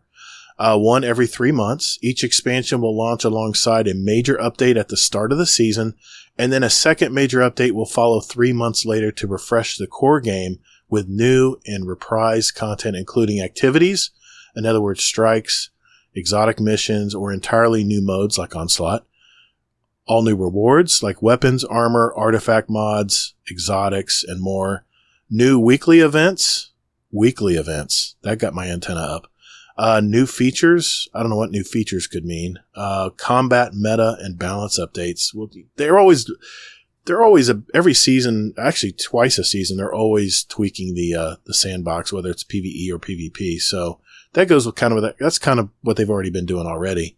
They said the big seasonal resets will still happen, but now twice a year alongside the expansions. Each update will have a substantial refresh of the core game, bringing new activities and reward content. We are also excited to announce that, like Destiny 2 Into the Light, these updates and their content will be free to all players. We want Destiny to be easier for anyone to play or recommend, so we want to remove that major barrier to the experience, which means we need to talk about the core game itself. All right, so just talking about the seasons here. The fact that they said that the seasons won't reset but twice a year. So does that mean we're going to go to 200 on the pass bar again, like we have with episodes? Because they're doing 2 seasons per expansion, so that would be. I guess, yeah. Major update at the start of the season, and then a second major update will be followed 3 months later. Core game. Yeah, it says the seasons won't restart 4 times a year. They're going to restart twice a year with each expansion. So that's basically 6 months of seasonal. Yeah. Now, Bungie, please, if you're listening, I've been crying like a baby about this, and this is something that all online games have that you need to put into your game to keep more people playing. What's the one thing that kept me playing Call of Duty? Resetting my rank every time to play exactly the same thing, upgrade the same exact guns, and that was a prestige level. You know, you got to 10th prestige and people looked at you like, this dude's played a lot of Call of Duty multiplayer. What if they did that with Destiny? You know? Like, okay, for example, when you reset and you prestige your first prestige of Iron Banner, right? When you do that, a whole new reward bar appears, right, Monty? Not only are you getting the weapon, you get the weapons on the first pass through, but the second pass through, you're getting all kinds of rewards, engrams, and you're getting a new shader. It would just make sense that whenever you hit 100 on the season pass bar, that you hit, like, hold down a button, like prestige, like you do with most of the vendors now. Yeah. And then all of a sudden, boom, a whole nother track pops up. And then instead of like with episodes now, you can go, with each act, you could go to 100 the first act. Second act went to 50, and now we're on our third act where it goes to 50 again, right? To a total of 200. But what if they just had us prestige at 100 and then a whole new track of upgrades and maybe give us a red bar of the seasonal weapon this time around instead of just the weapon itself, right? Yeah. Or maybe some high stat armor, or maybe artifice armor the second prestige through, Get that extra slot in your armor where you could put more mods in it. Just makes sense. And it would just drive more people to play the game. And if they want to grind, they can grind. If they don't, then no big deal. I mean, It's all how you want to play? What are you grinding out the season pass bar now? Are you up there? I am already done. You already at 200. Yeah, dude. I was 200 like the first day of season Act 3. No way, dude. Wait a minute. Do you do bounties? No, I saved up all my seasonal challenges and turned them all in. Smart man. The start of Act 3. That's like super bounties, man. That is next level. I don't know why I haven't been doing that. That makes perfect sense. As you cash them in, and as they're flat, they'll bug you to death, flashing forever. But yeah, soon as Act 3, you just started unleashing all your seasonal bounties. Mm-hmm. Oh my god, dude! See, I'm at 185, I think. 185. I mean, I've been playing a lot less than I took a big break after the initial Final Shape came out. I've been playing sparingly every week. I don't play every night like I used to. Just got some stuff going on, but damn, man. So you could appreciate this then, that if you hit 100, like, within half of the first season or first update. Oh yeah. Now you probably get it done well before that, but yeah, just go with the prestige. And here's the thing. What's the one thing that people do to get emblems in this game? People love their emblems, man. I'll donate to any of the causes that Bungie puts out there just to get the emblem or a cool shader or something like that. Every prestige, let's say every prestige, you reset your whatever I don't know if you even want to call it a season pass bar, but let's just say even every 100 levels, you hit that prestige button, you hold down and reset, and it gets a whole new track. You get some kind of really cool emblem to show people. Wouldn't that be cool? Yes, that would be amazing. I mean, they do it in Call of Duty. Call of Duty, not only would you get an emblem next to your name, like in game, like a rank emblem. Yeah. But you would also get a cool banner, a cool emblem. They just need to steal that from Call of Duty, because that's what keeps people playing Call of Duty forever, is just those little rewards like that. It doesn't take much. People want that vanity gear, Anyway, I'll get off my soapbox. Sorry. You have any other thoughts about the seasonal things? No, not really.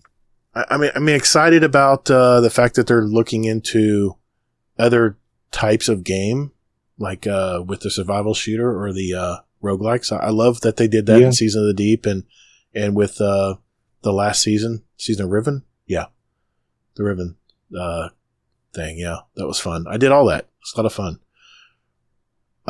Okay, then they go into the core gameplay, and they said the core game is Destiny's always available evergreen activity experience, and we need to fix two key things with it. The first is approachability. First, Destiny's too complex. With literally hundreds of activities, you can practically need a PhD to decide what to play and how to get rewards you're looking for. We're going to start this fix by modernizing our activity UI, the director, to make it easier for everyone to find and launch into great activities. And we're reworking our reward model to make sure that all those activities offer meaningful rewards. Our deep dives on activities and rewards go into more detail on these changes in particular. They said that gear and challenge should matter. Even great activities stop mattering if the challenge dries up and the rewards aren't worth it. So we're investing in a greatly improved challenge customization system to let players of any skill range find the right challenge level for them. with rewards that improve based on the challenge level you take on. These won't just be simple incoming damage increases either. The team is cooking up some great gameplay modifiers that give enemies some exciting tools to mix things up on every run. We will have a deep dive coming soon to show off some of these new threats. As for rewards, there will be higher tiers of legendary gear. Think adept weapons and artifice armor. There you go, artifice armor. That will be available from these higher challenge ranges in a much wider variety of activities across both PvE and PvP. These two changes will help the core game experience be easier to drop into and much deeper in terms of variety and pursuit of personal mastery. And they are also a starting point for ongoing changes aimed to continue to improve Destiny in these regards. So what do you think? I know the new UI is called the Portal.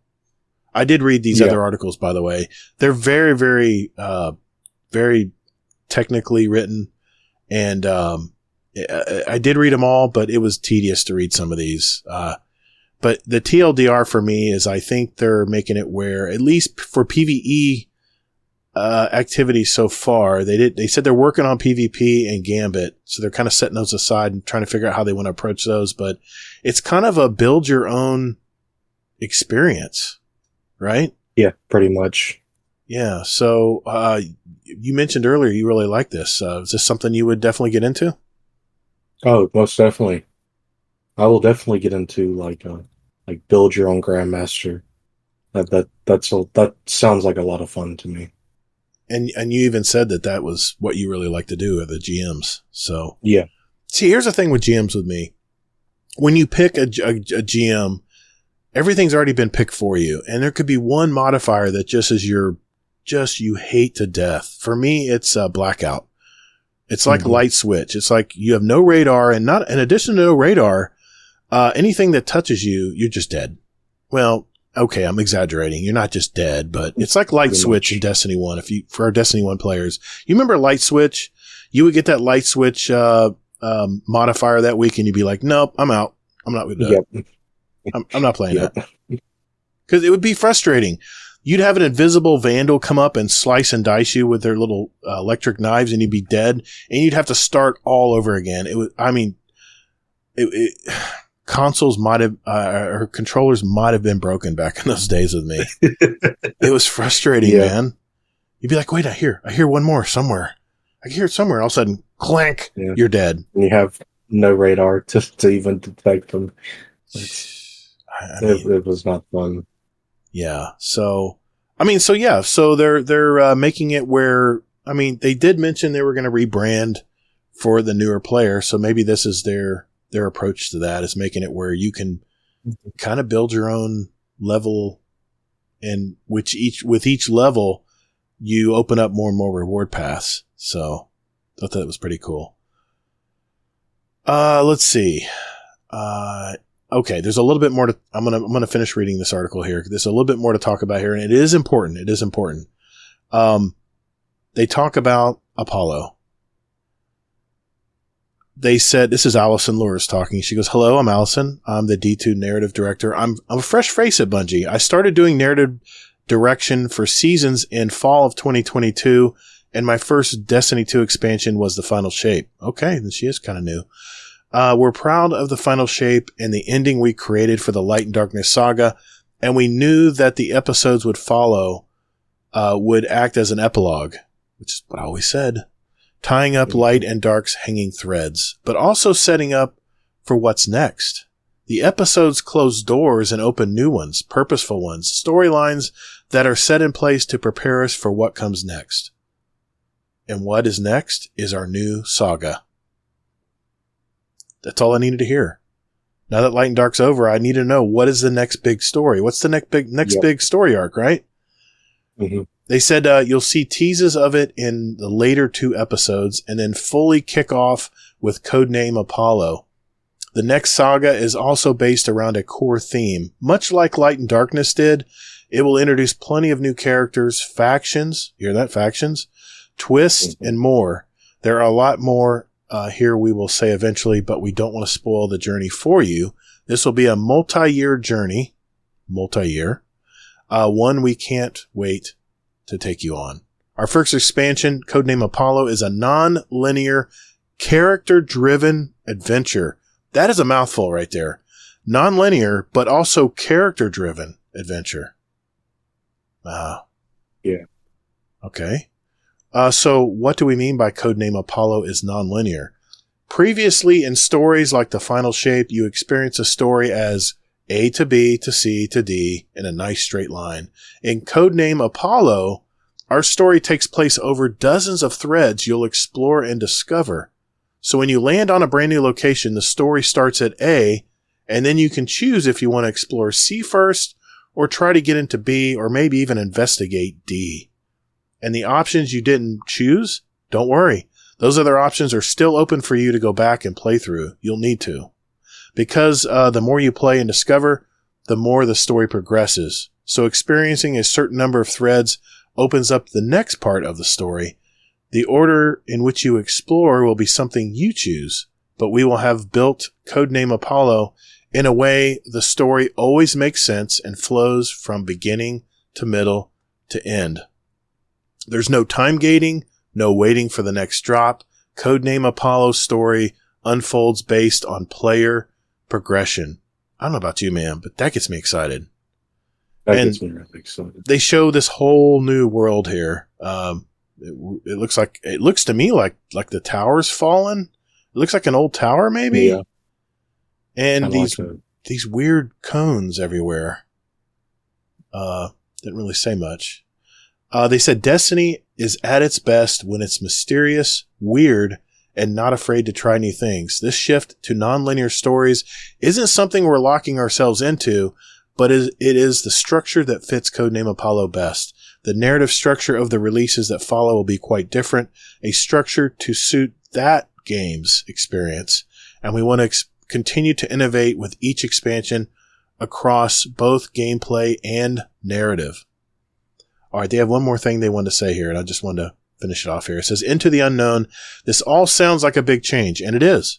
Because when the rhythm of our story becomes predictable, and that's what I've been talking about, it's too predictable, or when characters and our world fail to change, that's how we create a situation, not a story. So how can we innovate? By telling a story that keeps up in it with our innovation, not one that slows it down. Amen. That means an evolving world, giving space for new characters, growing and evolving factions, making sure the story we tell is in a world we have nurtured and with characters who grow in turn. We believe in rewarding the player for paying attention without punishing someone for not knowing something. That way, everyone gets to come along for the ride, no matter how deep in the lore they are. You'll see that approach starting with episodes and continuing into the new multi-year story. So when we think about a multi-year arc, what does that look like? Think of it as a constellation of stories united by a single theme. We will show you what this theme is later, but suffice to say, we believe in it. Think of this multi-year arc as a web, not a line. Each release fits into the larger saga. We can't wait to take you on that journey. They said story is easy to spoil, so I won't ruin the details for that, for what the theme in codename Apollo is, or what it should be about, but I will give you something to look forward to. Apollo ends with a narrative gasoline that will propel us into the next few years with a clear theme, goal, and a destination that won't come at you as a straight line, but will be well worth the trip. It'll reward you, it'll surprise you, and it'll take us places Destiny has never seen before. See you when the time is right. So they finish saying, and with that, come to a close. Well, a new beginning, really. Over the next few months, we'll be dishing out more deep dives and engaging in more conversation.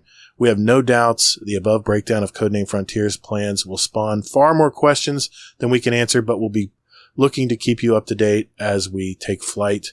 Keep an eye on the deep dive section as we'll be adding links to further topics. Thank you again for joining us for the first 10-year journey in Destiny. We've been through so much, battling the darkness and stopping the witness. Now it's time to look to the stars again. It's time to imagine, to dream big and explore what our futures can be within this universe. We have our heading, and we hope to see you join us along the way. Destiny 2 Dev Team. All right. I know that was a lot to talk about, but it seems to me that thankfully Destiny is getting away from the same old routine that we've been doing since, I think, Shadowkeep, right? Yeah, since Shadowkeep.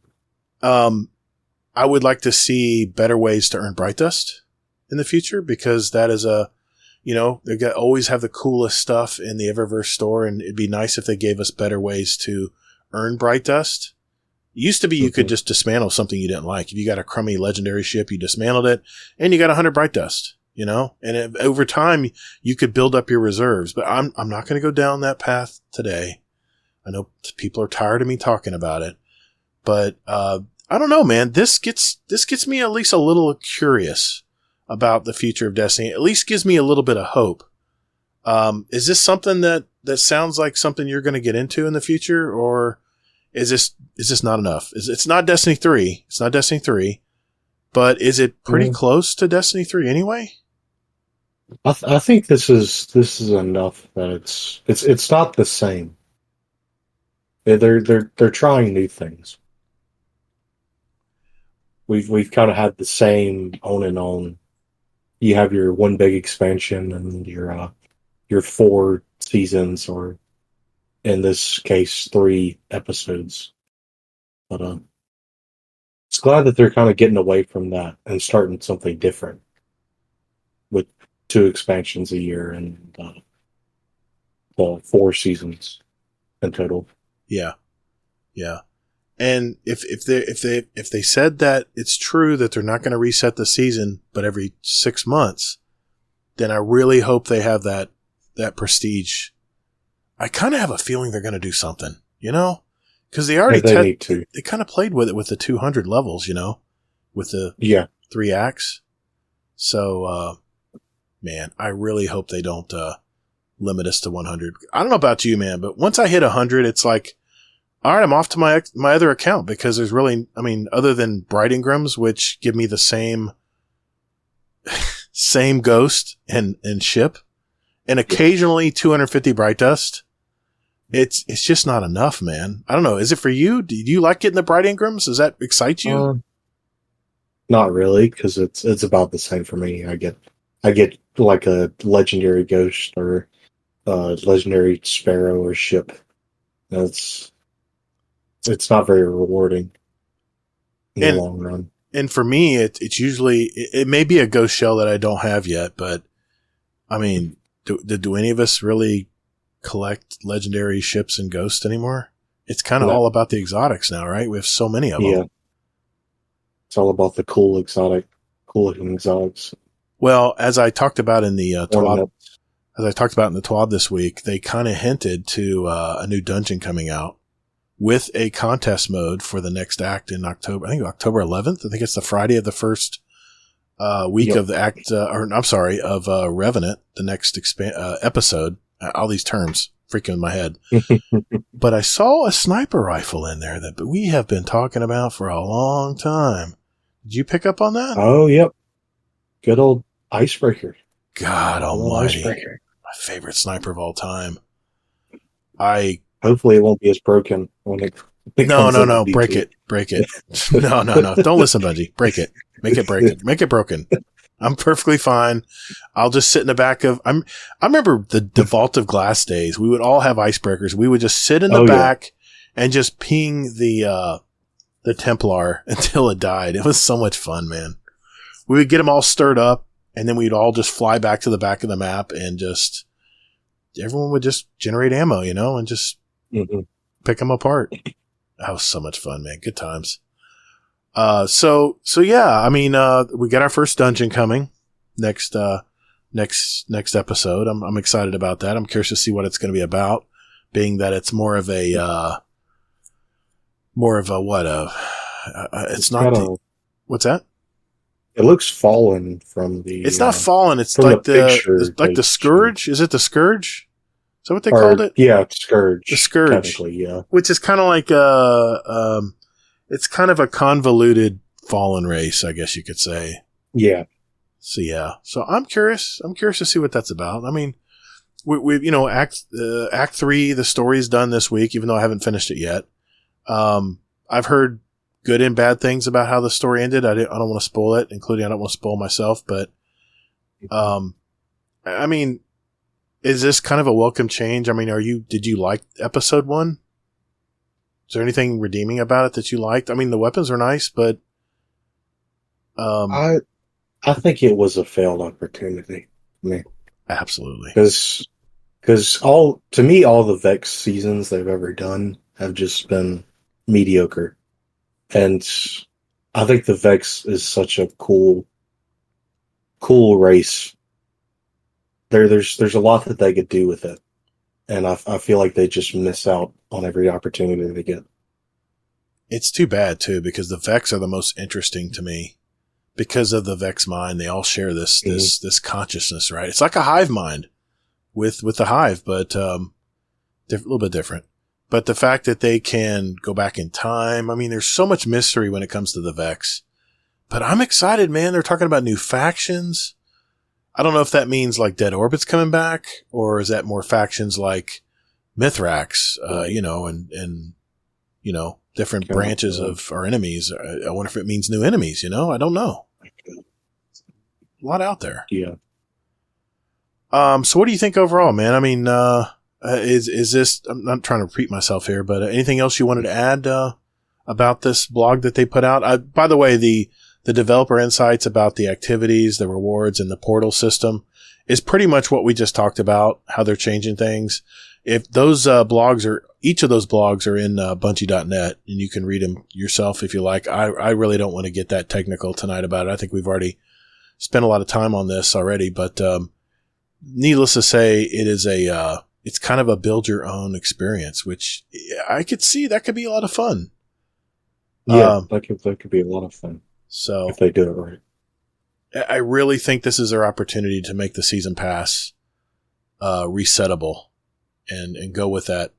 Maybe not prestige system, so to speak, but maybe some kind of reset system that gave you some kind of cool cosmetic or something, even a shader, Remember when you completed Vault of Glass, you got that Chatterwhite, and no one had that Chatterwhite except people who completed the Vault of Glass raid, and you just sit there and flaunt around the tower, and everybody be like, "Ooh, that's Chatterwhite.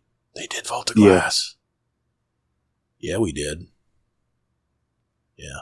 And then if you complete the Nightfall for the week, your head would have a blue flame coming out of it. I mean, they need to bring that stuff back, man.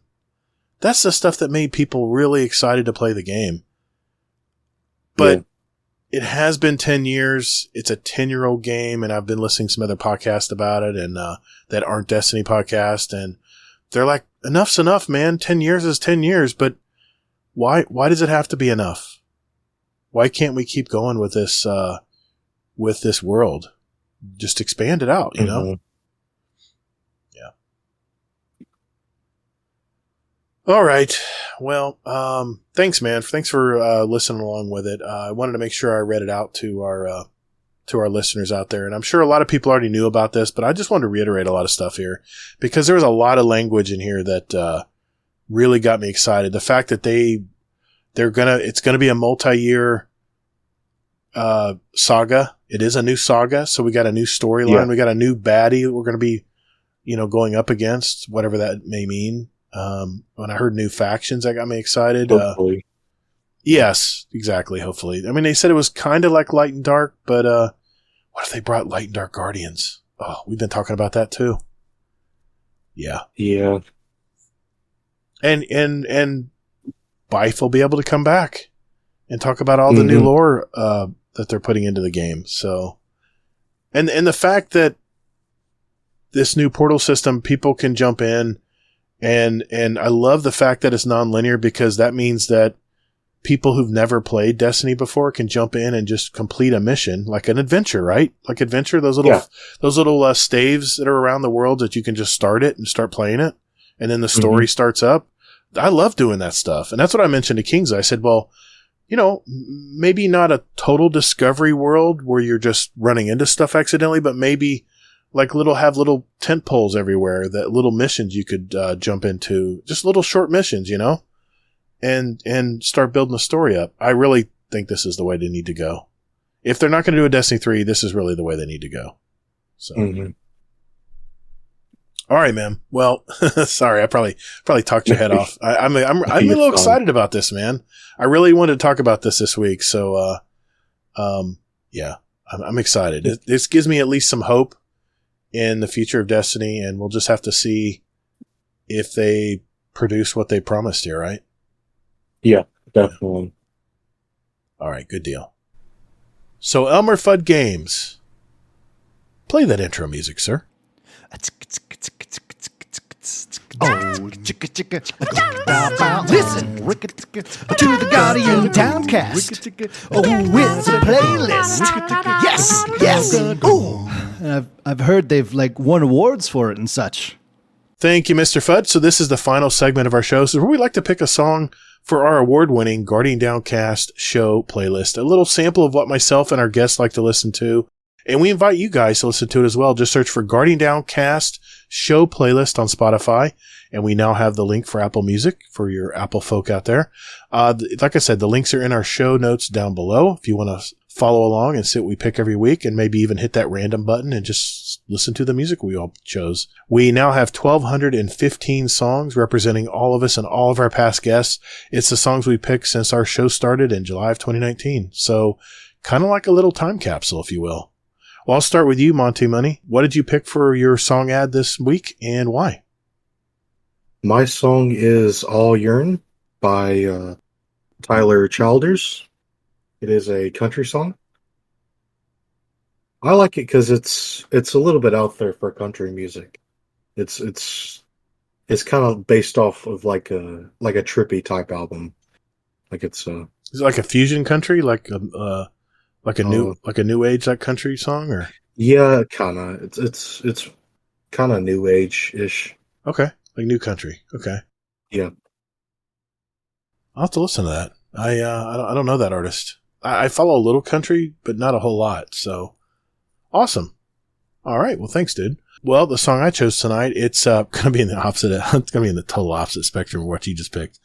It's one of those one-hit wonders out there. You know, don't laugh at me, but my work truck still has a CD changer in it, and I burned these CDs like a long time ago, from my CD boombox that I used to have. Well, I still have them, but I don't use them anymore. MP3s, right?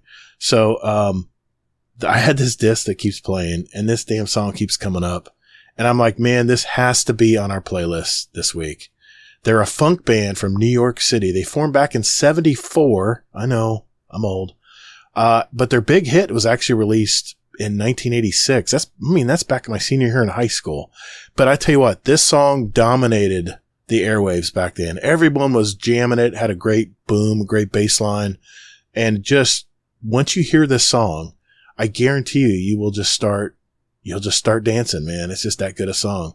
It's Word Up from the band Cameo. Some of you that are old enough know exactly the band I'm talking about. But if you haven't heard Word Up from Cameo, I guarantee you, once you hear it, you can't help but get into this song.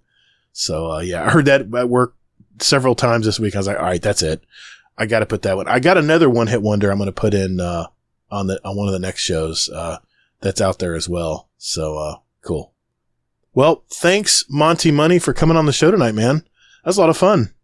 It was great. Appreciate hearing your story, and, I know you're kind of a quiet guy. I kind of picked up on that. So hopefully I didn't talk over you or dominate the conversation, but, I just appreciate you stopping by on the show, man, and just sharing your life with us. So, if people were to, want to look for you out there in the interwebs, where would they find you? You can find me in all of the Owl Sector Alliance Discords under Monty Money. Same for in any game I play, pretty much. You can always hit me up, DM me through Discord if you need anything. That's pretty much it. And there's a space between Monty and Money, right? Because I messed that up. Yes. I ran it together when I put the show question channel together this week. I was like, oh, wait a minute. I went back and looked. I said, oh, yeah, he is separating it. So I thought it was like all together one word. So nice. Well, thanks again, man. I really appreciate you coming on the show tonight. A lot of fun. It was great. Loved it. Hey, before we go tonight, I wanted to give a member shout out of the week. This is typically one of our Discord members that I'm just sharing the love with. Someone who's really stuck out in our Discord community. And this week's shout out of our Discord community member of the week.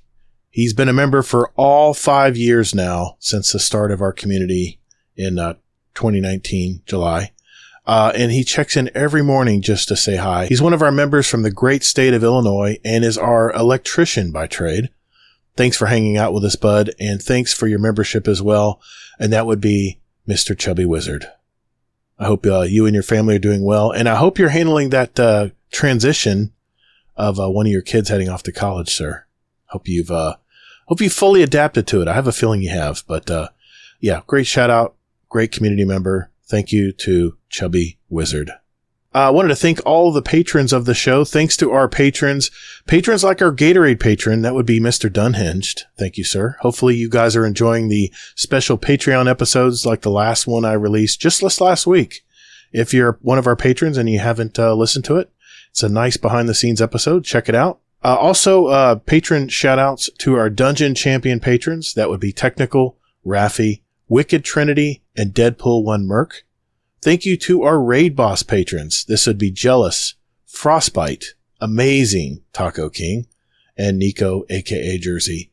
Thank you, gentlemen and ladies, for giving back to the show. Before we go, every now and then, I post podcast clips to my YouTube channel. That's Todd the Gator. 2 Ds and GATR, from recent episodes. And one of my last clips was from episode 265, where I had my buddy Kingsley Mack on the show with me. And we were talking about the possible future of Destiny. And we got into like the non-linear exploratory game conversation. And I was mentioning something like Elden Ring or No Man's Sky. And I had a comment on my YouTube channel that I wanted to share. And I just wanted to share it with you guys and see what you guys thought. This is from at Carlos Huskins. He says there are upsides, but also potential downsides to the changes they are making. The game is known for its great and interesting story, and I want them to continue delivering that story in the most grand way possible. I don't want Destiny to end up as an exploration sim where you drive around new areas looking for tiny snippets of lore and story. Big important moments should still be visualized with amazing cinematic cutscenes filled with action, great visuals, and great voice acting. If they lose that, then Destiny loses a core piece of what made it great. But the problem with Destiny is that it shifted its focus years ago to being a full live service game. That was the biggest mistake they made, and the effects are still being felt. So I replied to this comment. I said, well, what if they replace the big dollar cinematic cutscenes with more of the inkblot style of storytelling, which they've done a lot of in the past? Very good stories that have come from that. I said, would that work enough for you? And he said, for me personally, no, it wouldn't. The inkblot style storytelling works great for little snippets of information and lore, but not for major cutscenes. Imagine all the cutscenes in the final shape being like the inkblot style, such as Zavala's epic speech you see when starting the 12-player excision mode. It would not have the same impact. Most of the emotion, shock value, surprises, teases, etc. are shown to us through cutscenes, such as the reveal of the witness. All of that would be gone. Well, if you remember, there was a cutscene with a witness exploring what the witness was exactly, and that was an inkblot scene. I really love that inkblot scene. But he also states, I want to see Destiny continue, but I'm definitely worried that we'll be getting a sized-down version of Destiny that doesn't tell you the story anymore in a grand way, but forces you to find little pieces of lore across new places without satisfying payoffs.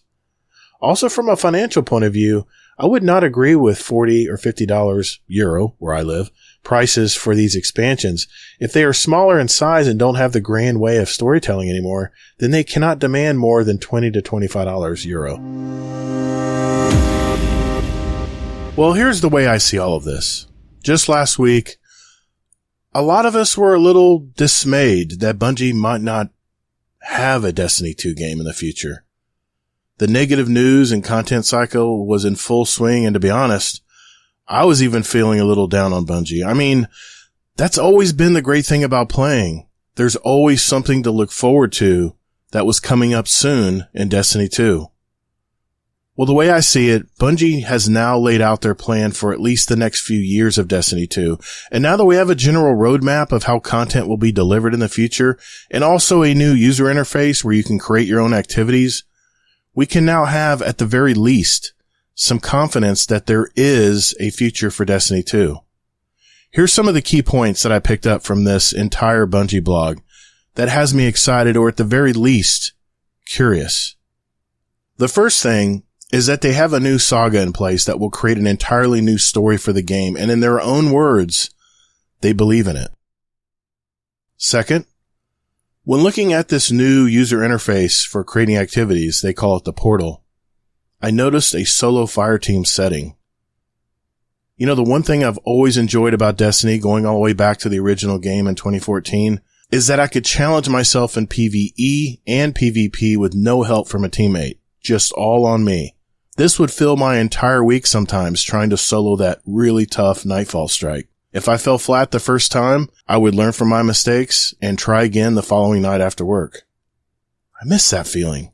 And now that Bungie acknowledges a solo activity setting, I'm enticed to see what that entails.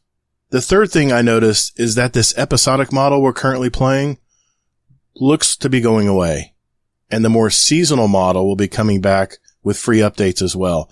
I've always enjoyed playing seasonal content, and I'm glad it's coming back. Remember the season of the Drifter when we learned more about Shin Malphur? I'll never forget those seasons. Fourth, I kind of like the fact that there will be 2 medium-sized expansions in lieu of one big one. I think it'll keep the story fresh, and the, quote, one-and-done playthrough problem might be minimized a bit. I would put this one under my curious bin. I'm going to have to wait and see what a medium-sized content expansion looks like first. Number 5. They mentioned that there will be seasonal refreshes, but now only twice per year, aligning with the 2 expansions. I'm actually okay with this, but this would be the perfect time for Bungie to create a prestige system for the seasonal pass track. And for every prestige level, give us new rewards. Just like you've been doing for most of the tower vendors like Iron Banner and Trials and all of your other tower vendors out there, I will play Iron Banner in order to get that new shader in the second tract as long as the rewards match the new prestige, like a new emblem for each prestige level and maybe another really cool shader, perhaps with more of a graphical detail like movement or flashing rays of light, or you know what I mean. Players might engage with the activity. And the great thing about this seasonal track is that they have the freedom to play anything in the game that generates XP. This is what made me excited to play Call of Duty multiplayer every night, so I can compare my prestige levels with my friends. That brings up another thing that has worked time after time in competitive games. Bring back a leaderboard system that you can filter to compare with your clan and friends, or both. We all know the world leaderboards kind of lose credibility, with people boosting and cheating and all the things us humans do in a game, even if it's against the rules of the game. But a localized leaderboard, I think, would get those competitive juices flowing that we all have within us as gamers. The sixth thing that has my curiosity is when they mentioned a non-linear storyline, which I believe gives the players more freedom and flexibility to play the content the way they want to. We are all different as Guardians, and no, quote, one-size-fits-all approach may not work anymore. And I mentioned something like this on the last few episodes of Guardian Downcast, and I'm really happy to see Bungie thinking this way as well. And if they are going to go with my true open world concept with a non-linear story or mission, I think like some other games out there, it might be easier to update the world versus creating another giant on-the-rails storyline, like a major campaign. But again, this goes into that curious bin as well. I'll just have to wait and see on this. I really like to hear that these non-linear storylines were character-driven as well. Again, we don't have a lot of information on that, so we'll have to see what this is all about as we get more details down the road. I also loved hearing that they are going to try different approaches to the game style.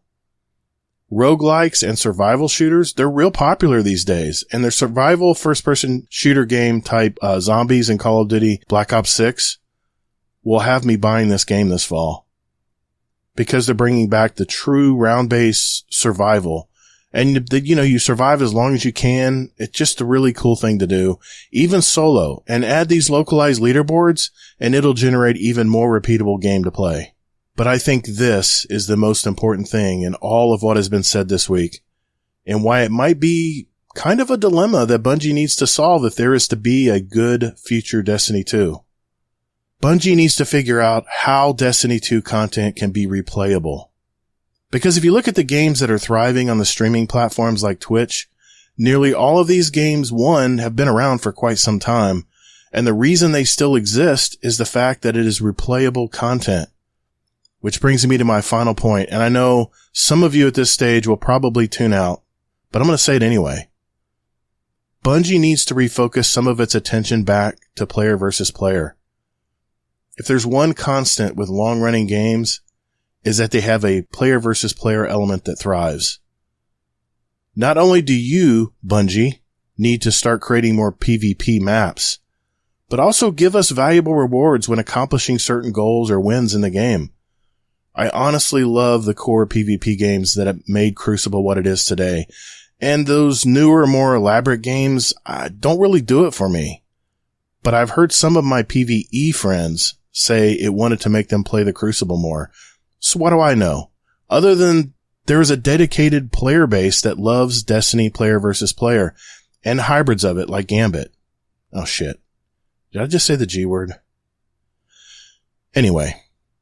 I understand that you are trying to create your own PvP game like Marathon to spur on repeatable content, but don't forget what got you to this point. The Crucible. This is the reason I'm creating these Crucible videos that will be released very soon. I'm working on the last one right now. I really think that more Guardians that try the Crucible with a toolkit in hand to at least guide them will find that repeatable side of Destiny 2 content. So that's what I think. But I want to know what you think. So my question is this. If Bungie can figure out how to make more of its content replayable, would you engage with it?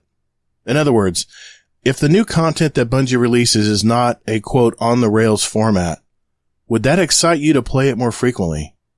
I want to hear from you. I want to hear what you think. So head to our Discord. That's discord.gg/Guardian Downcast. And there is a channel called Guardian Downcast Show Feedback. Enter it right there and let's get the discussion going. Or you can send me an email at guardiandowncast@gmail.com and let me hear what you have to say. And I might even talk about it on a future show. Well, that's a wrap. Another episode in the collection. For our new listeners out there, we have 268 other episodes with interviews from gamers all over our community. So take a look at those, especially if you're just finding out about us. And if you like what you hear, tell a friend about us. Everything's at guardiandowncast.com. Check back next week as we have a roundtable episode for the month of September coming early this month. I have some good guests on there. I think you're going to enjoy the conversation. So I won't spoil any more than that. So check out next week. We have another roundtable episode. I'm really looking forward to it. I've got my story lined up and just gotta iron out all my talking points, and I can't wait to see what the others bring as well.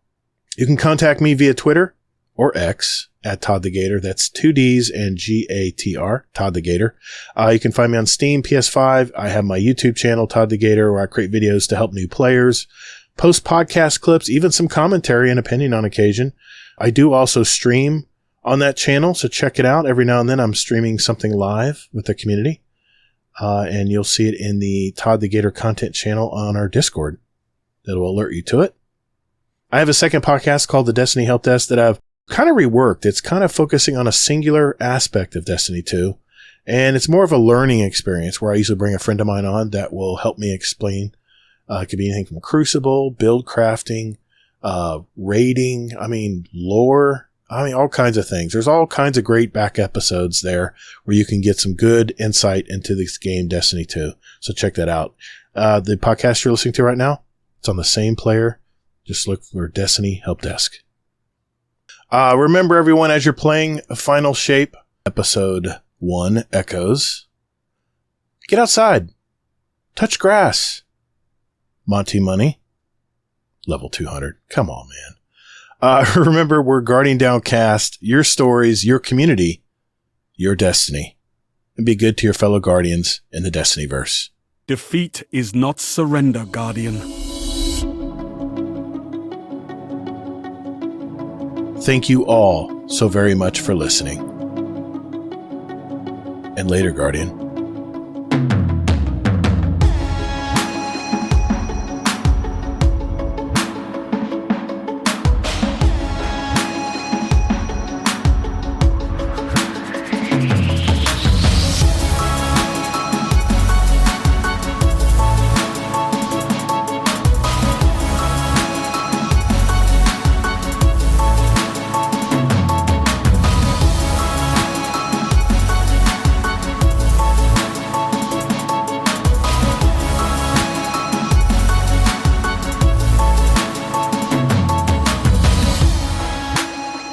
Hey, Monty, thanks for coming on the show tonight, man. I really appreciate it. Hey, could you do me a favor though, when we're done recording tonight? Can you tell your friends about a new video I got coming out on my YouTube channel? Oh yeah, what's the name of this video? I Quit Destiny. What do you think? I should get a lot of clicks for that, man. What do you think? Think that sounds good? Doesn't everybody do that? Yeah, I know, but I got a sponsor lined up, and I should get some. Dude, I should mint some pretty good coin on this video, man. I really think it'll be good. What do you think? Don't you do a Destiny podcast? Yeah. I know that. I don't really mean it. I just, I need the clicks, man. I got to feed my kids. I got bills to pay, right?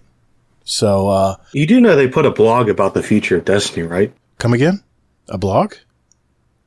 Really? Yeah. Hey, Monty, can you hold on one sec? Be right back.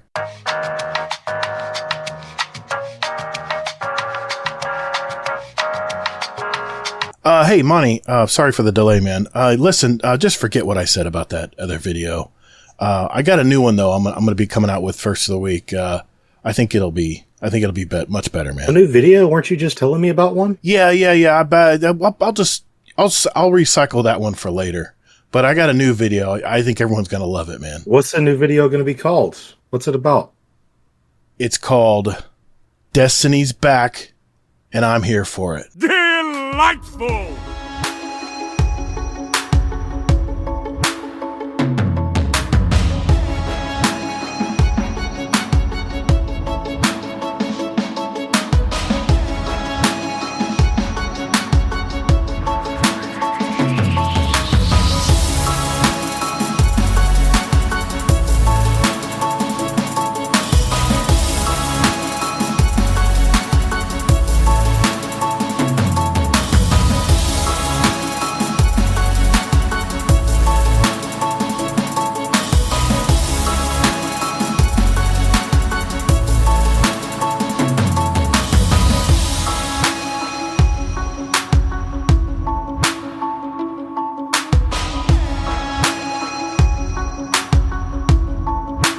I've decoded the Matrix.